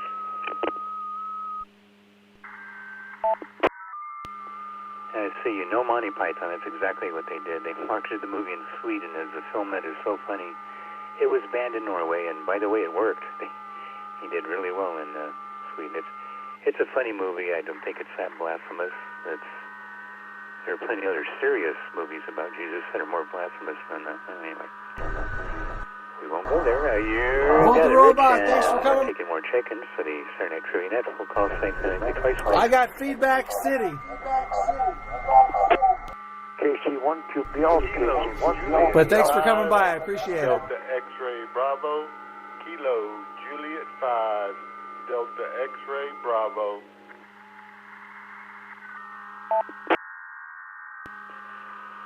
KQ4UPK. Whiskey 9 Delta Whiskey Hotel. Whiskey 9 Delta Whiskey Hotel. KQ4UPK. Recheck.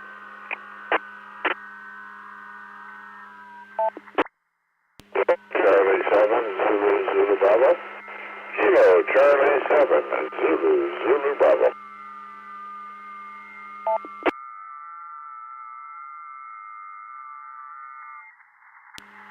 I doubled earlier. Whiskey 9 Delta Whiskey Hotel. Whiskey 9 Delta Whiskey Hotel.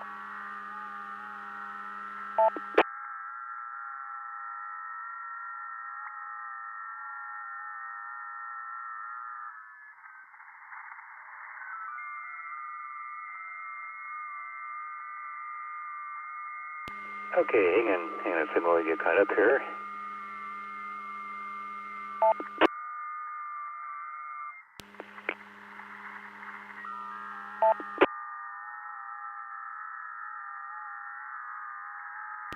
Okay, we had a network drop. That's always fun.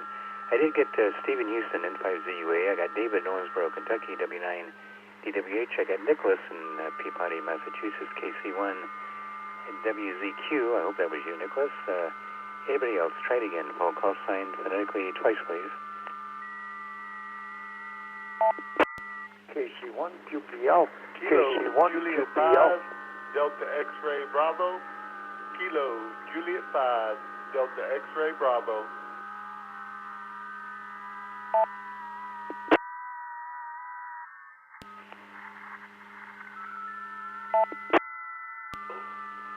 Kilo Quebec 4, Uniform Papa Kilo.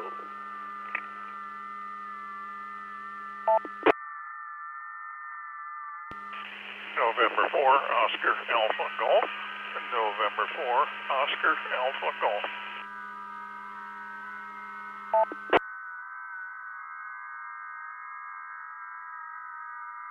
Kilo Juliet 5, Juliet November Juliet. Kilo Juliet 5, Juliet November Juliet.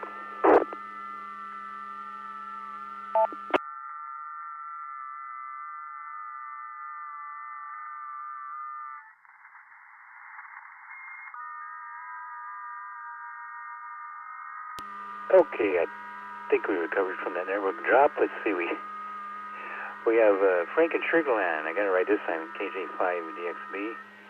KC1QPO, John in South Park, South St. Paul, Minnesota. Didn't mean to put you in South Park. N4OAG, Mike in Coral Springs, Florida. KJ5J&J, Justin in Conroe. And I think that was everybody. If I missed somebody, try it again.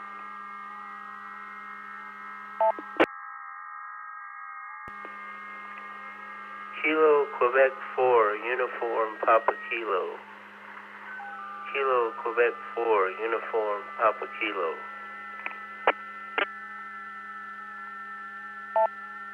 Welcome to the WA5AIR repeater located in Conroe, Texas. For more Okay, Chris, we did get you. We got you on the recheck, and I had problems earlier. All right. Let's go to the top, take who we have so far, and get the network straightened out. Question of the night, what is your cell phone wallpaper? What you got on there? And here's Stephen Houston, N5ZUA. Steve.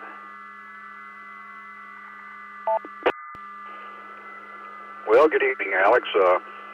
I replaced this phone not too long ago, so it's just a good old factory default, whatever Samsung wallpaper. Sorry to disappoint you, but I'm ready for a question.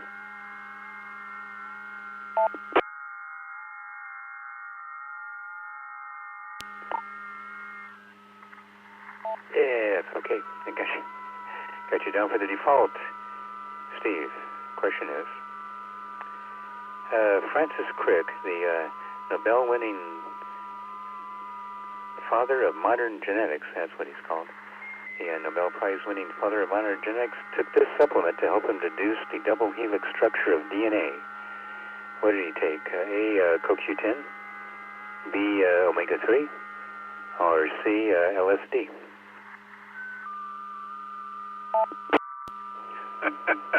It wouldn't surprise me if it was C, LSD.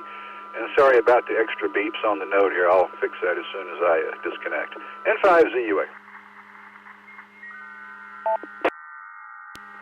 It's doing that on everything tonight. I noticed getting the extra beeps on the repeater, the node, or anyway. And you're correct. Yeah, it's he dropped acid. He came up with the double helix structure of DNA after doing the acid. So, thank you, Steve. I haven't seen Teresa check it in yet, but we'll of course call again. Going to David, Owensboro, Kentucky, W9DWH. What's on your cell phone wallpaper, David?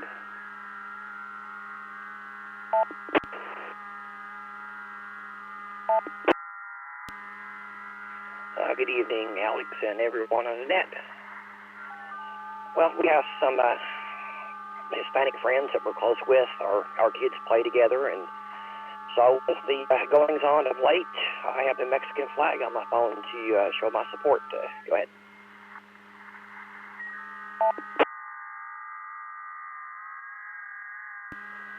Muchas gracias, amigo.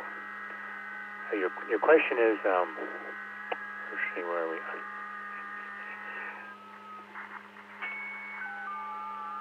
Okay, who invented the electric chair, a once popular form of execution in the U.S.? Was that A, Benjamin Franklin, B, the first director of the U.S. Department of Corrections, or C, a dentist? What say you, David?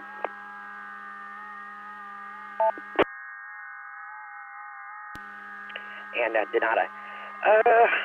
Of course, I had no idea, so I'm going to go with the obvious and say A, Alpha. Always enjoy the net, Alex. Hope to catch you next week. W9, need a badge.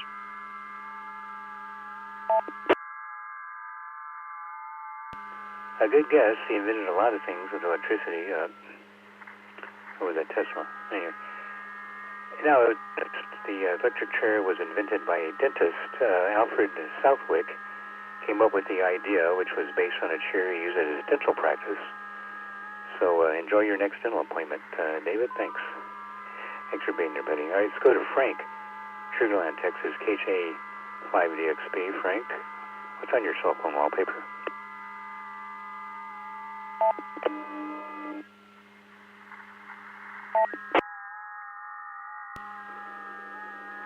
KJ5DXP.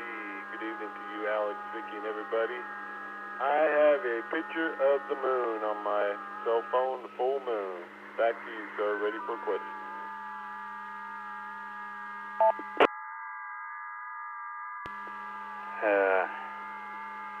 Well, Frank, that begs the question. No, never mind. All right, your question is, famous black architect Paul Williams learned how to draw upside down because A, he was dyslexic, B, his brain was unable to correct the inverted images that come through the cornea, or C, his white clients were uncomfortable sitting in a chair next to a black man. Which one of those is true?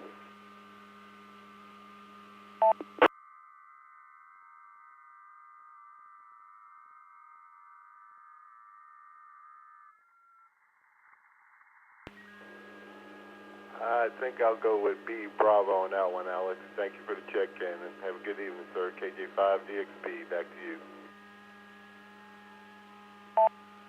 Welcome to the WA5AI. Hey, you know, Frank, architect Paul Williams learned how to draw upside down because his white clients were uncomfortable sitting in a chair next to a black man. And he drew upside down so they could sit across the table instead of next to him. Yep, it's the way it was back then. I'm proud to say I've sat next to a black man and lived through it. Of course, he was my attorney, and thanks to him, I didn't get the electric chair. So, good, thank you. Thanks, Frank. John in South St. Paul, Minnesota, KC1QPL. And what's on your cell phone wallpaper? Good evening, sir. Good evening, everyone on TriviaNet. I have a picture of the Aurora Borealis on my wallpaper. Hit me with your best shot, sir.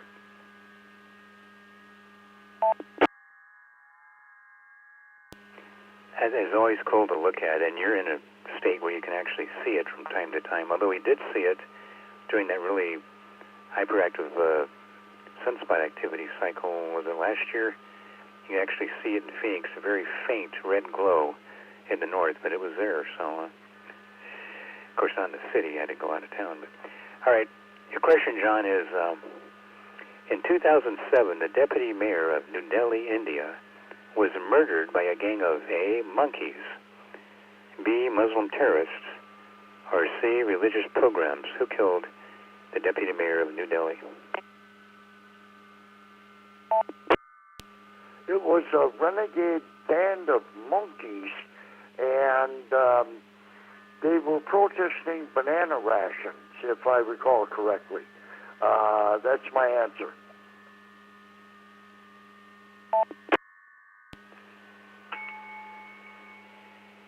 And once again, you've come up with the correct answer. Yeah, that's it. The deputy mayor of New Delhi was murdered by a gang of monkeys. About 30,000 rhesus macaques live in New Delhi, and they often break into homes to steal food.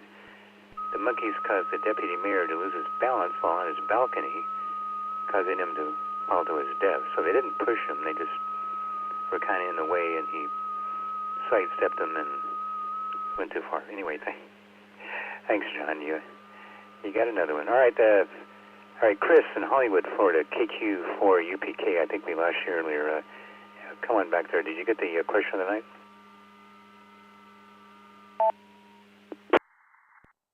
Yeah, that was my PTT button was taking a crap on my other HD. Sorry about that. Yeah, I have a picture of my wife on my phone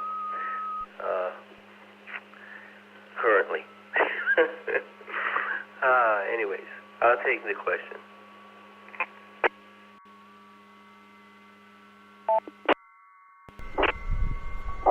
Looks like you're sending out a... I don't remember the question was in the rotation back then, but I'll ask you the next one. In 2004, a barge on Lake Travis in Texas capsized when all 60 passengers rushed to one side of the boat because A, that's where the best fishing was. B, hey, Cosmic Cat, you're not sending me a proper message or C, the barge was passing a nude beach full of sunbathers. What caused that boat to capsize?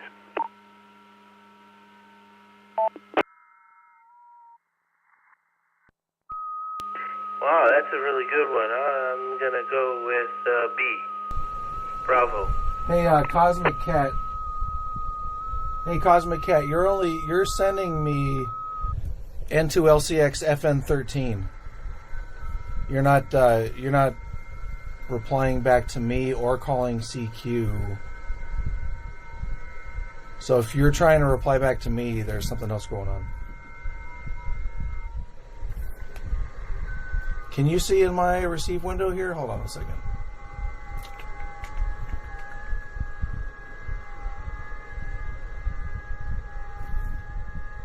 You can't see the whole window because it's cropped. Hold on, I don't know if I can do this.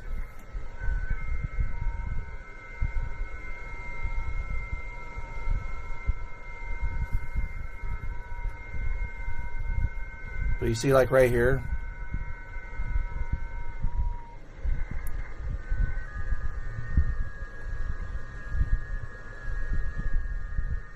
so if you were replying to me, your software wasn't filling in these messages down here correctly. I'm saying down here, you can't see below that window there. Okay, there we go. Let's try it again.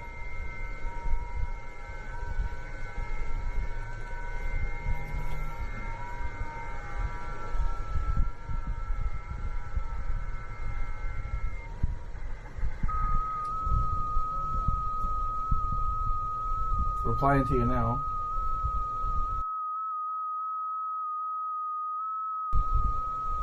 And the stream has about a 15 or 20 second delay.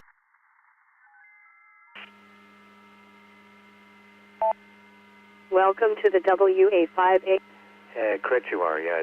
Going tropo in Australia means to be driven mad by the heat. A study conducted in Darwin, the city, found that those who don't work in air-conditioned buildings had higher levels of negativity, aggression, and alcohol abuse. Well, duh. Thanks. Thanks, Mike. Justin in Conroe, Texas. Welcome back. Oh, by the way, it's the W7 FTM in Scottsdale, Arizona. Going to Justin in Conroe, KJ5 J&J. What's on your cell phone wallpaper, Justin?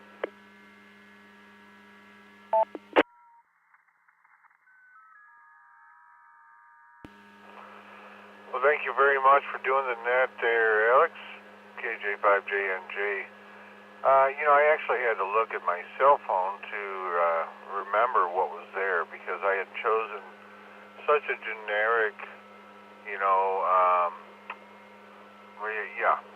such a generic background that I can't even describe it, but it's just one of the built-in ones, and kind of reminds me in a way of Cubert, like the blocks that he would jump on, except that it's all like gray and black. So just kind of a cool background that just blends in and means nothing. Go ahead, sir. Thank you.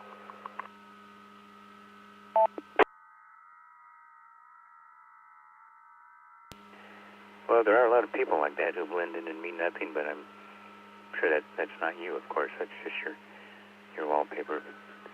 Your question is, Justin, the first presidential debate on live television was between A, Richard Nixon and John F. Kennedy, B, Dwight Eisenhower and Adlai Stevenson, or C, Grover Cleveland and James G. Blaine. Now, I really thought Blaine was going to win that one, but he blew it by nervously drinking from a tiny bottle of water. So what do you think, Justin?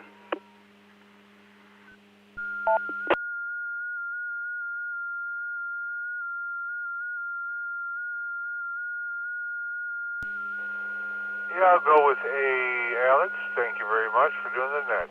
Have a great night.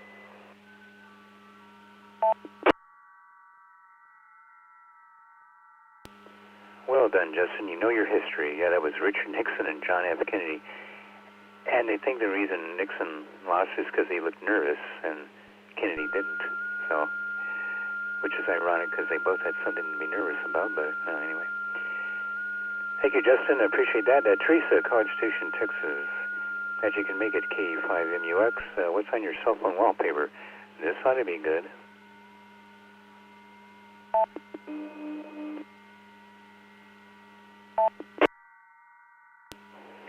This is K5.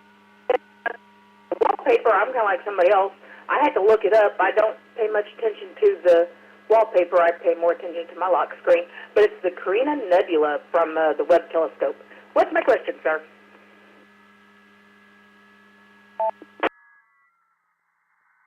Yeah, that's a good one. I know there's some people that just spend a lot of money getting just the right design and graphic for their wallpaper. Why bother? There's so much good stuff on the internet you can download. Your question is, in the novel The Da Vinci Code, Bishop Aringarosa seems to be the most likely candidate for the main antagonist.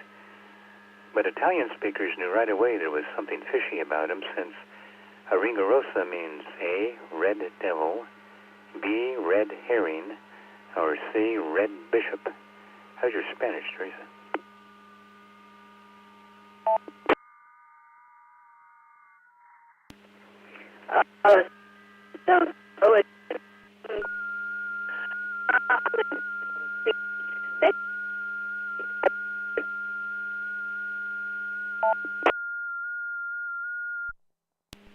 Oh, shoot, packet loss.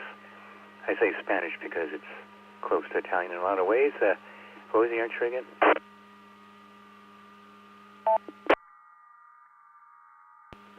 Oh, sorry about that. Because it's return.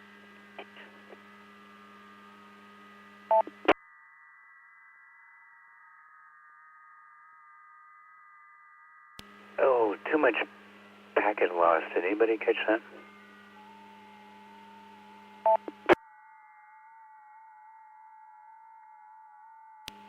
I heard Bravo, Bravo, Bravo. I heard Bravo as well. KF6HDJ. All right, guys, appreciate that. Thanks. Yeah, I couldn't tell. I thought I heard Bravo, but you're correct, by the way, Teresa. It is red herring. Yeah, Aringarosa means red herring in Italian, so yeah, they knew it right away. And thanks for the assistant, guys. Don't forget to sign out. I know one of you did, but just for future reference.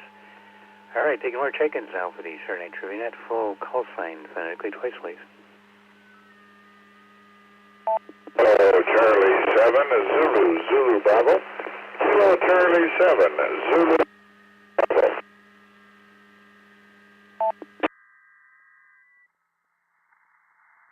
Alpha 3, Yankee Bravo Sierra. Victor Alpha 3, Yankee Bravo Sierra.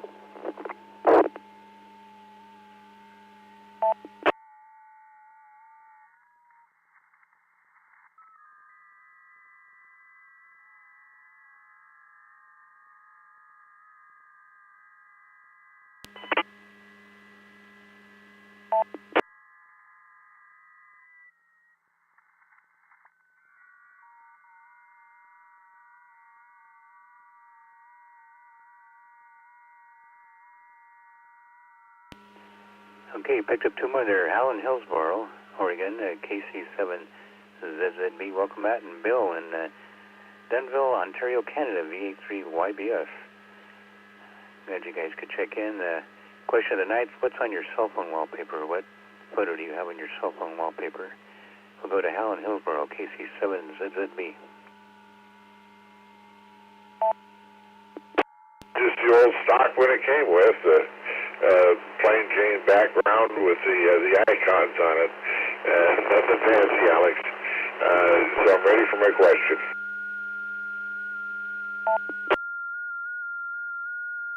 Yeah, a lot of the young people really get into doing and most of us guys don't, our age don't care. So your question, Hal, is Shell Oil is called Shell because the oil giant started out as, and I didn't know this, A, a company that imported Asian seashells, B, a company known for deep-sea oil drilling, or C, a company named after founder Sheldon Fitzpatrick. Why is Shell Oil called Shell Oil, if I can even say it correctly? For the dark on this one, but C sounds the most reasonable. KC7ZZB.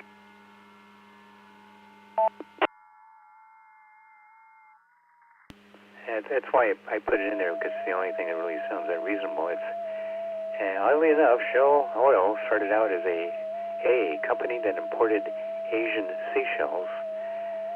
They grew into an import-export business before becoming the huge oil company that they are today. So that's where the Shell Oil comes from.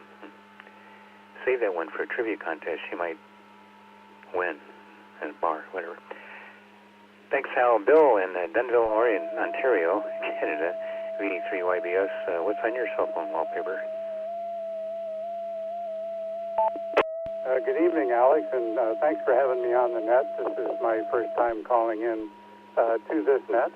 My cell phone has a picture of my Jeep on it that I took last summer with one day when I had the top off and the doors off, and so that's what's on my phone. Ready for my question. Welcome to...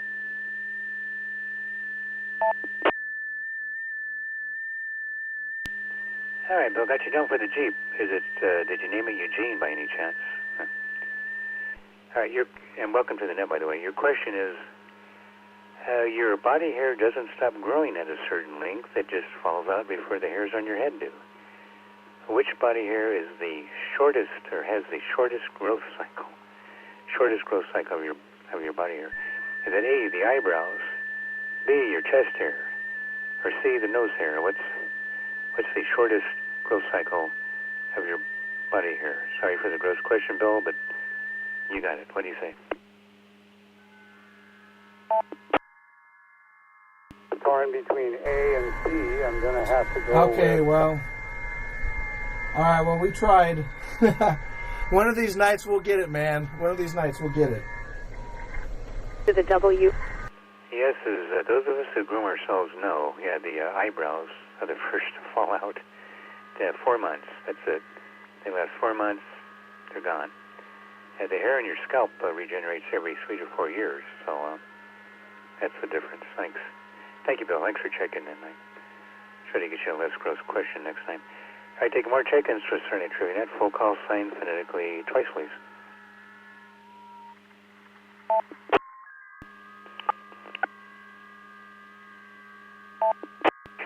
Kilo 7, Zulu, Zulu, Juliet.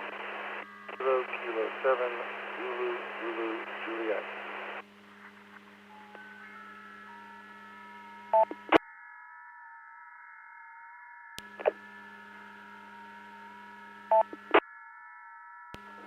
Kilo Juliet 5, Hotel, Hotel Mike. Kilo Juliet 5, Hotel, Hotel Mike.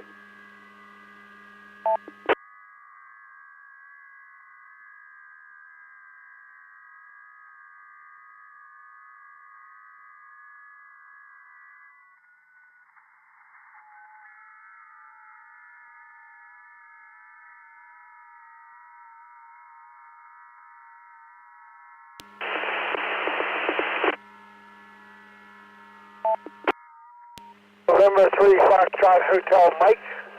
November 3 Foxtrot Hotel Mike.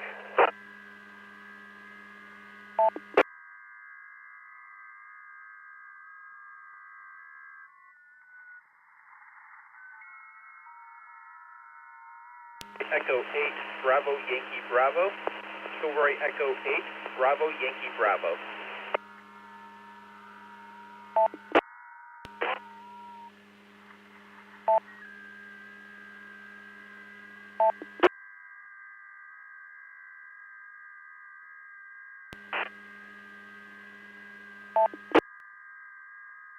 We'll get it there eventually, Cosmic Cat.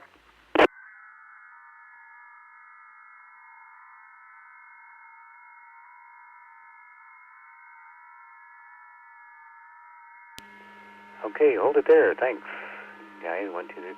We have Jason in Portland, Oregon, KK7ZZZ. Try that again. KK7ZZJ. Hello, Jason. Thanks for checking in. We have Brandon in Conroe, Texas, KJ5HHM. Doug in Lady Lake, Florida, N3FHM. And Joseph in Lambertville, Michigan, K8BYB. Looks like you're new to the net.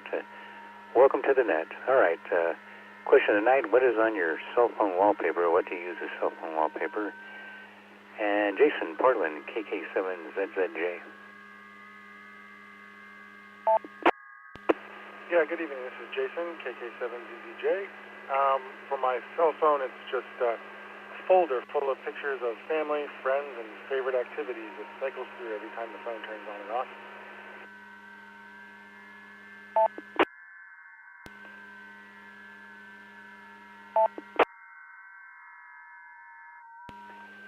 Hey, then, yeah, it's pretty cool. I've heard that you can do that. I haven't tried it yet.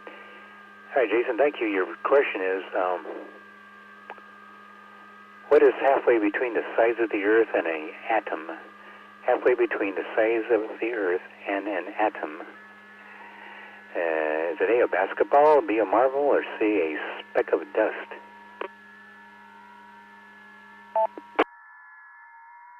I'm going to go with C, a speck of dust. Thank you for doing that. That means it.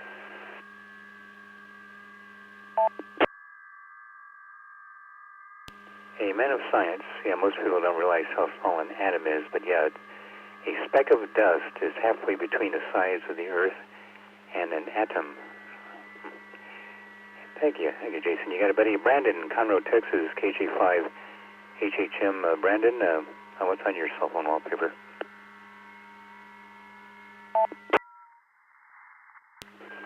Yeah, my wallpaper is a mixture of the wife or the kids because I can switch between them.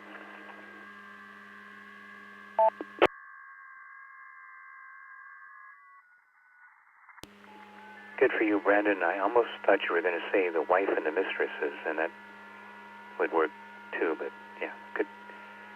Good for for you, buddy. Your question is, who's the only actor other than Spencer Tracy to win Best Actor Academy Awards in 2 consecutive years? Would that be A, John Wayne, B, Tom Hanks, or C, Richard Burton? Welcome to the WA58. I'm going to be honest, I don't know any of these people other than Tom Hanks, so that's going to be my guess for tonight.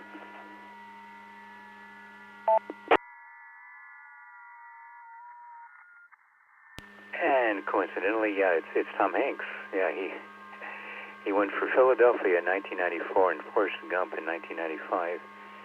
Now, I think Burton, did Wayne ever win a? He probably did. But, yeah, if they did, it was in non-consecutive years. Only Tom Hanks and Spencer Tracy have pulled that off. So, way to go, Brandon. You got it. Let's go to Doug in Lady Lake, Florida, N3 FHM. Doug, what's on your cell phone wallpaper, if anything? Yeah, good evening to everybody on the net tonight. I have a picture of a manatee that I took when I was swimming with the manatees, and it's an underwater picture. So it was taken.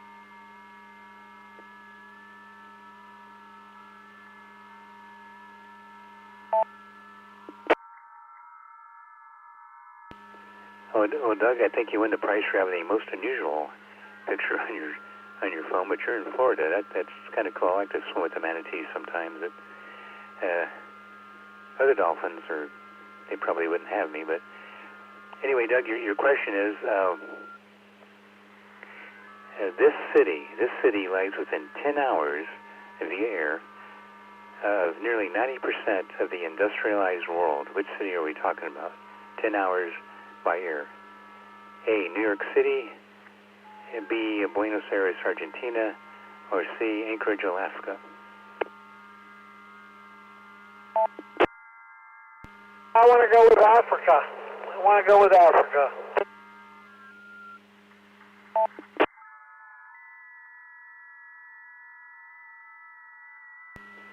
Sounded like Alaska. Yeah, Anchorage, Alaska. Yeah, Anchorage is about the same distance from New York, Tokyo, and Frankfurt, Germany, via the polar route. So it serves as an important FedEx hub too. So yeah, how about that? Just jump over the pole, and you're the same distance from just about every major, or 90% of the industrialized world. So thank you, Doug. Got you down. All right. Looks like Joe in Lambertville, Michigan, K8 BYB. Welcome to the net. And what's on your cell phone wallpaper, if we may so inquire? Thank you. This is only the second net I've ever been on. Just want to thank you, Alex and Vicki, for running this. On my wallpaper, I have a picture of a sunset over the ocean, about 20 miles off the coast of Miami, as well as on the San Juan, Puerto Rico.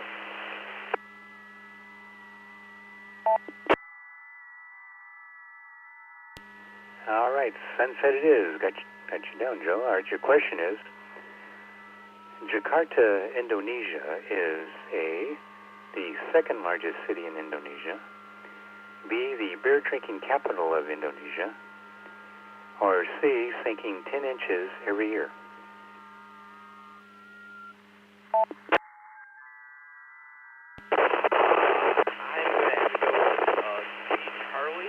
I'm not 100% sure on that, but that seems like the best answer.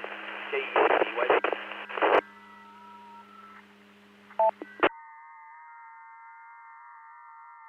Yeah, if it was the beer drinking capital of Indonesia, I might pay a visit, but not if it's sinking 10 inches every year, and you're correct. Yeah, their excessive use of groundwater will lead to the city becoming completely submerged in the next 30 years. So if you're going to visit, do it now and don't break the law. You'll probably get caned. Thanks. Thanks, Joe. I hope to hear you next Saturday. All right, that's the end of the list. Taking more check-ins now for the Saturday Night Trivia Net. Full call sign, phonetically twice, please. And for those that haven't checked in yet, I'm down to the regular old trivia questions. I've used up all the weird ones, so if you want just a normal trivia question, now's your chance. Come now.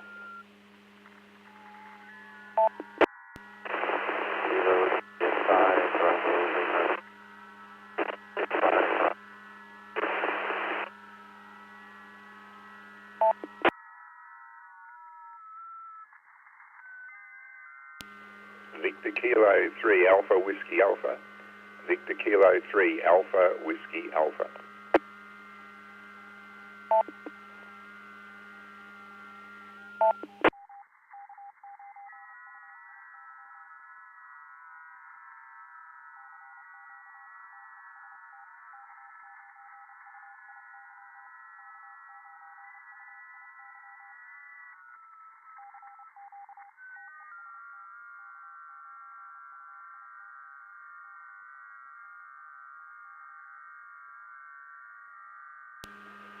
And we picked up two more players. We have Gerardo in Pasadena, Texas, KJ5BLV, and Daryl in Paradise Beach, Australia. Welcome back, buddy, to VK3AWA.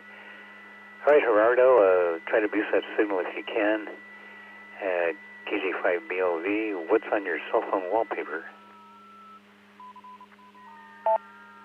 Welcome to the WA5AIR repeater located in Conroe, Texas. For more information, go to southcoastreflector.com. Copy that, net control. I'm on HD, so not doing so well on the signal. But don't really have any wallpaper, so hope everyone's doing well. So I'm ready for my regular questions.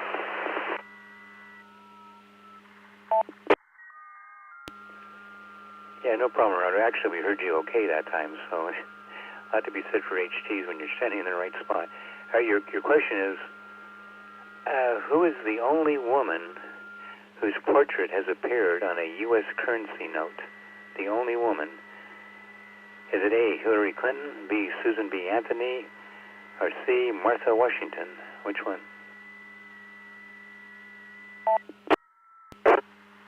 Copy that. I will go with B as in Bravo. B as in Bravo. Thank you so much, Alex, for hosting that. Have a great week. KJ5, be over.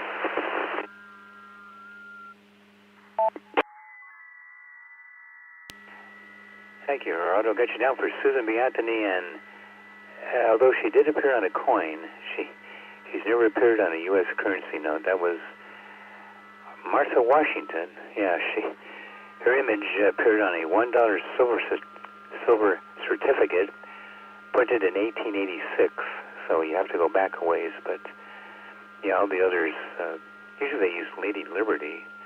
She was on a lot of coins until they started putting deceased presidents on the coinage, but anyway. Thanks, buddy. Hope to hear you next Saturday. Going to Daryl in Paradise Beach, Australia, VK3AWA. What's on your cell phone wallpaper there, Daryl?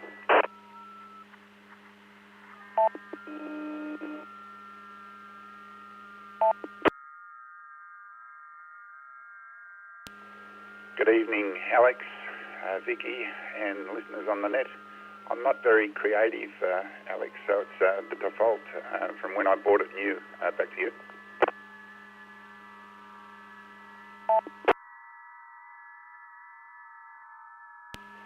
No problem. I think default's kind of leading the crowd tonight, so don't worry about it. Your question is, a tiger's skin underneath its fur is A, colored orange, B, colored brown, or C, striped just like their fur.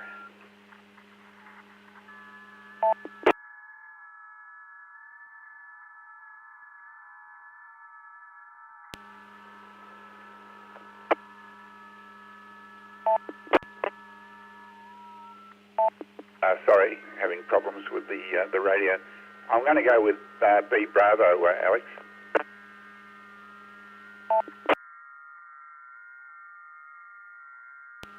Not that I've ever seen a skin tiger, nor do I want to, but it's actually the tiger skin underneath its fur is C, striped, just like their fur. You got stripes on the skin too. No two tigers have the same pattern of stripes either. They help to conceal the tiger when it's hunting prey because the prey is blind to the orange color on the tiger's coat. They just see the stripes, which is odd, and you have a stealth tiger. Thanks. Thank you, Daryl. All right, it's a W7 FTM in Scottsdale, Arizona, taking more check-ins for the Saturday Night Trivia Net. Full call sign phonetically twice, please.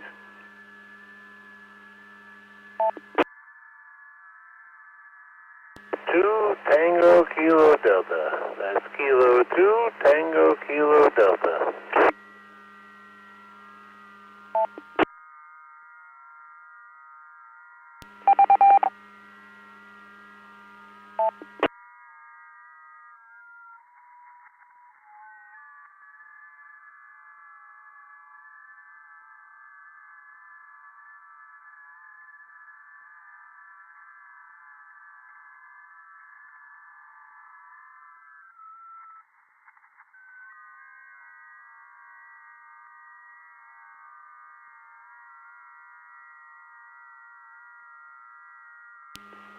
Okay, Garrett, you may be it. Williamsville, New York, K2TDK. Welcome to the Saturday Night Trivia Net. What's on your cell phone wallpaper there, if we may inquire?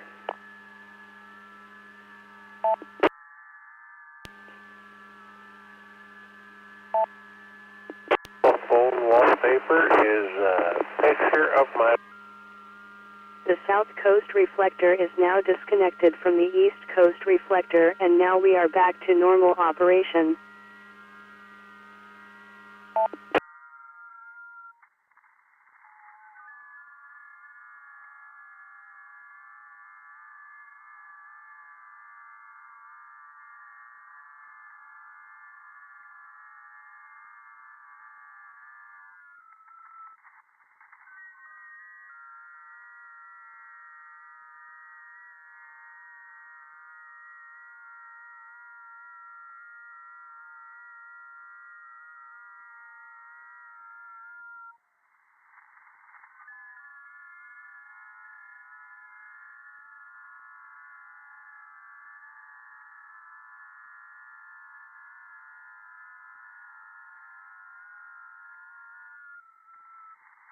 WK.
Hotel Tokyo 596.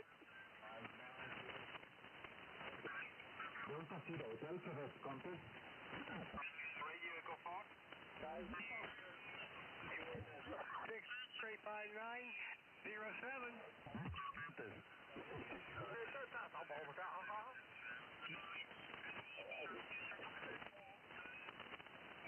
Delta X-ray.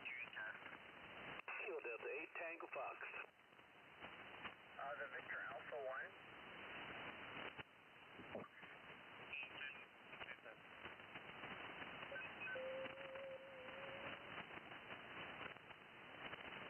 That's 8.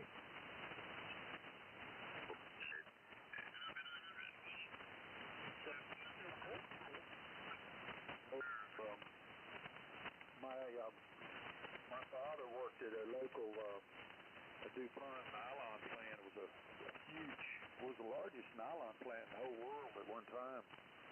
And he was not a ham, but he knew what ham radio was, and he figured that I would like it because I was always playing around with, dry cell batteries and, lights and light bulbs and little motors and stuff. We took a trip when I was, I think, 10 or 11 years old one summer, and that's before I got into the ham radio. But we went to New York City. Actually, my dad drove us up there, mom and dad and one of my sisters and myself. And we stayed in the New York Hilton. And he just took the car up there and parked it, and then we, went on the subway and such. But anyway, we went to Macy's department store, and my dad said, I could buy something in that store. So he told me where to meet him back, and he turned me loose in there, and, but he told me, to find something. So I started riding the escalator up and up and up, and I think I got up like on the eighth floor, and it was the hobby department up there, and I found a crystal radio kit with a little cat whisker, and that's what I wanted. And so he bought that for me, and I put that together and picking up the AM radio station. But anyway, he worked at DuPont, and he worked with some guys over there and who were in the local radio club, and so he comes home and asked me if I would be interested in getting into ham radio, and I said, I don't know anything about it. And so he hooked me up with those guys at the club, and they had a class, and I tell you what, they were so good to me. It's just unbelievable. Taught me the code, taught me the theory. Actually, when I got my novice license, Kevin, I was like 12, and I had all these guys coming over here that were DuPont engineers coming over to our house and helping me put up a dipole and set up my station. I was like 5 or 6 of those guys. My dad worked with them, but that was just fascinating. So good. And I was always calling one or the other, trying to dream up some reason that I needed to come over to their ham shack on a weekend for something or another. And I know I was quite a pest, but they were always very kind to me. So that's just really a good good memories there, Kevin. I tell you what, I just feel blessed that I had a dad that knew how to get me into something, even though he wasn't into it himself, and he had the guys he worked with that were so kind to me. KA2NFG from K4RCA.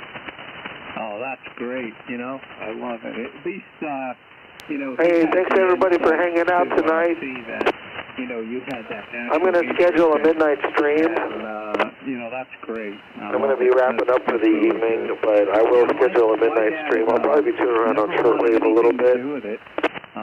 And then at some point we'll turn the data back on. And so, you know, he was... Once again, I just wanted to say, hey, thanks for stopping by and hanging out. Pretty good. We'll do more of these in the future. This was actually a lot of fun. My mom used it was a lot of to fun tell me when I was a kid, hanging out and making jokes with everybody and stuff. Around the house because you would be taking so yeah, as I make updates to the trailer, it's going to become more of a place for me to hang out. So anyway, got a few seconds left. I think we're about to hit the old timer here. That was your next and kid, so kind of see y'all later. And I kind of thank you again. You know, the radio thing, I don't know where it came from, but I'll tell you what, at like 9, 10 years old, I can remember like stealing the toilet paper off the left stick, the rest of the roll, so I could take the insert and wind a coil around it and make a crystal receiver out of it. I remember going to the library and getting books on it, and I have no idea why I was so wound about radio, but it started way back then also. Although I didn't get my hand license until I was 17 or 18. But, you know, it was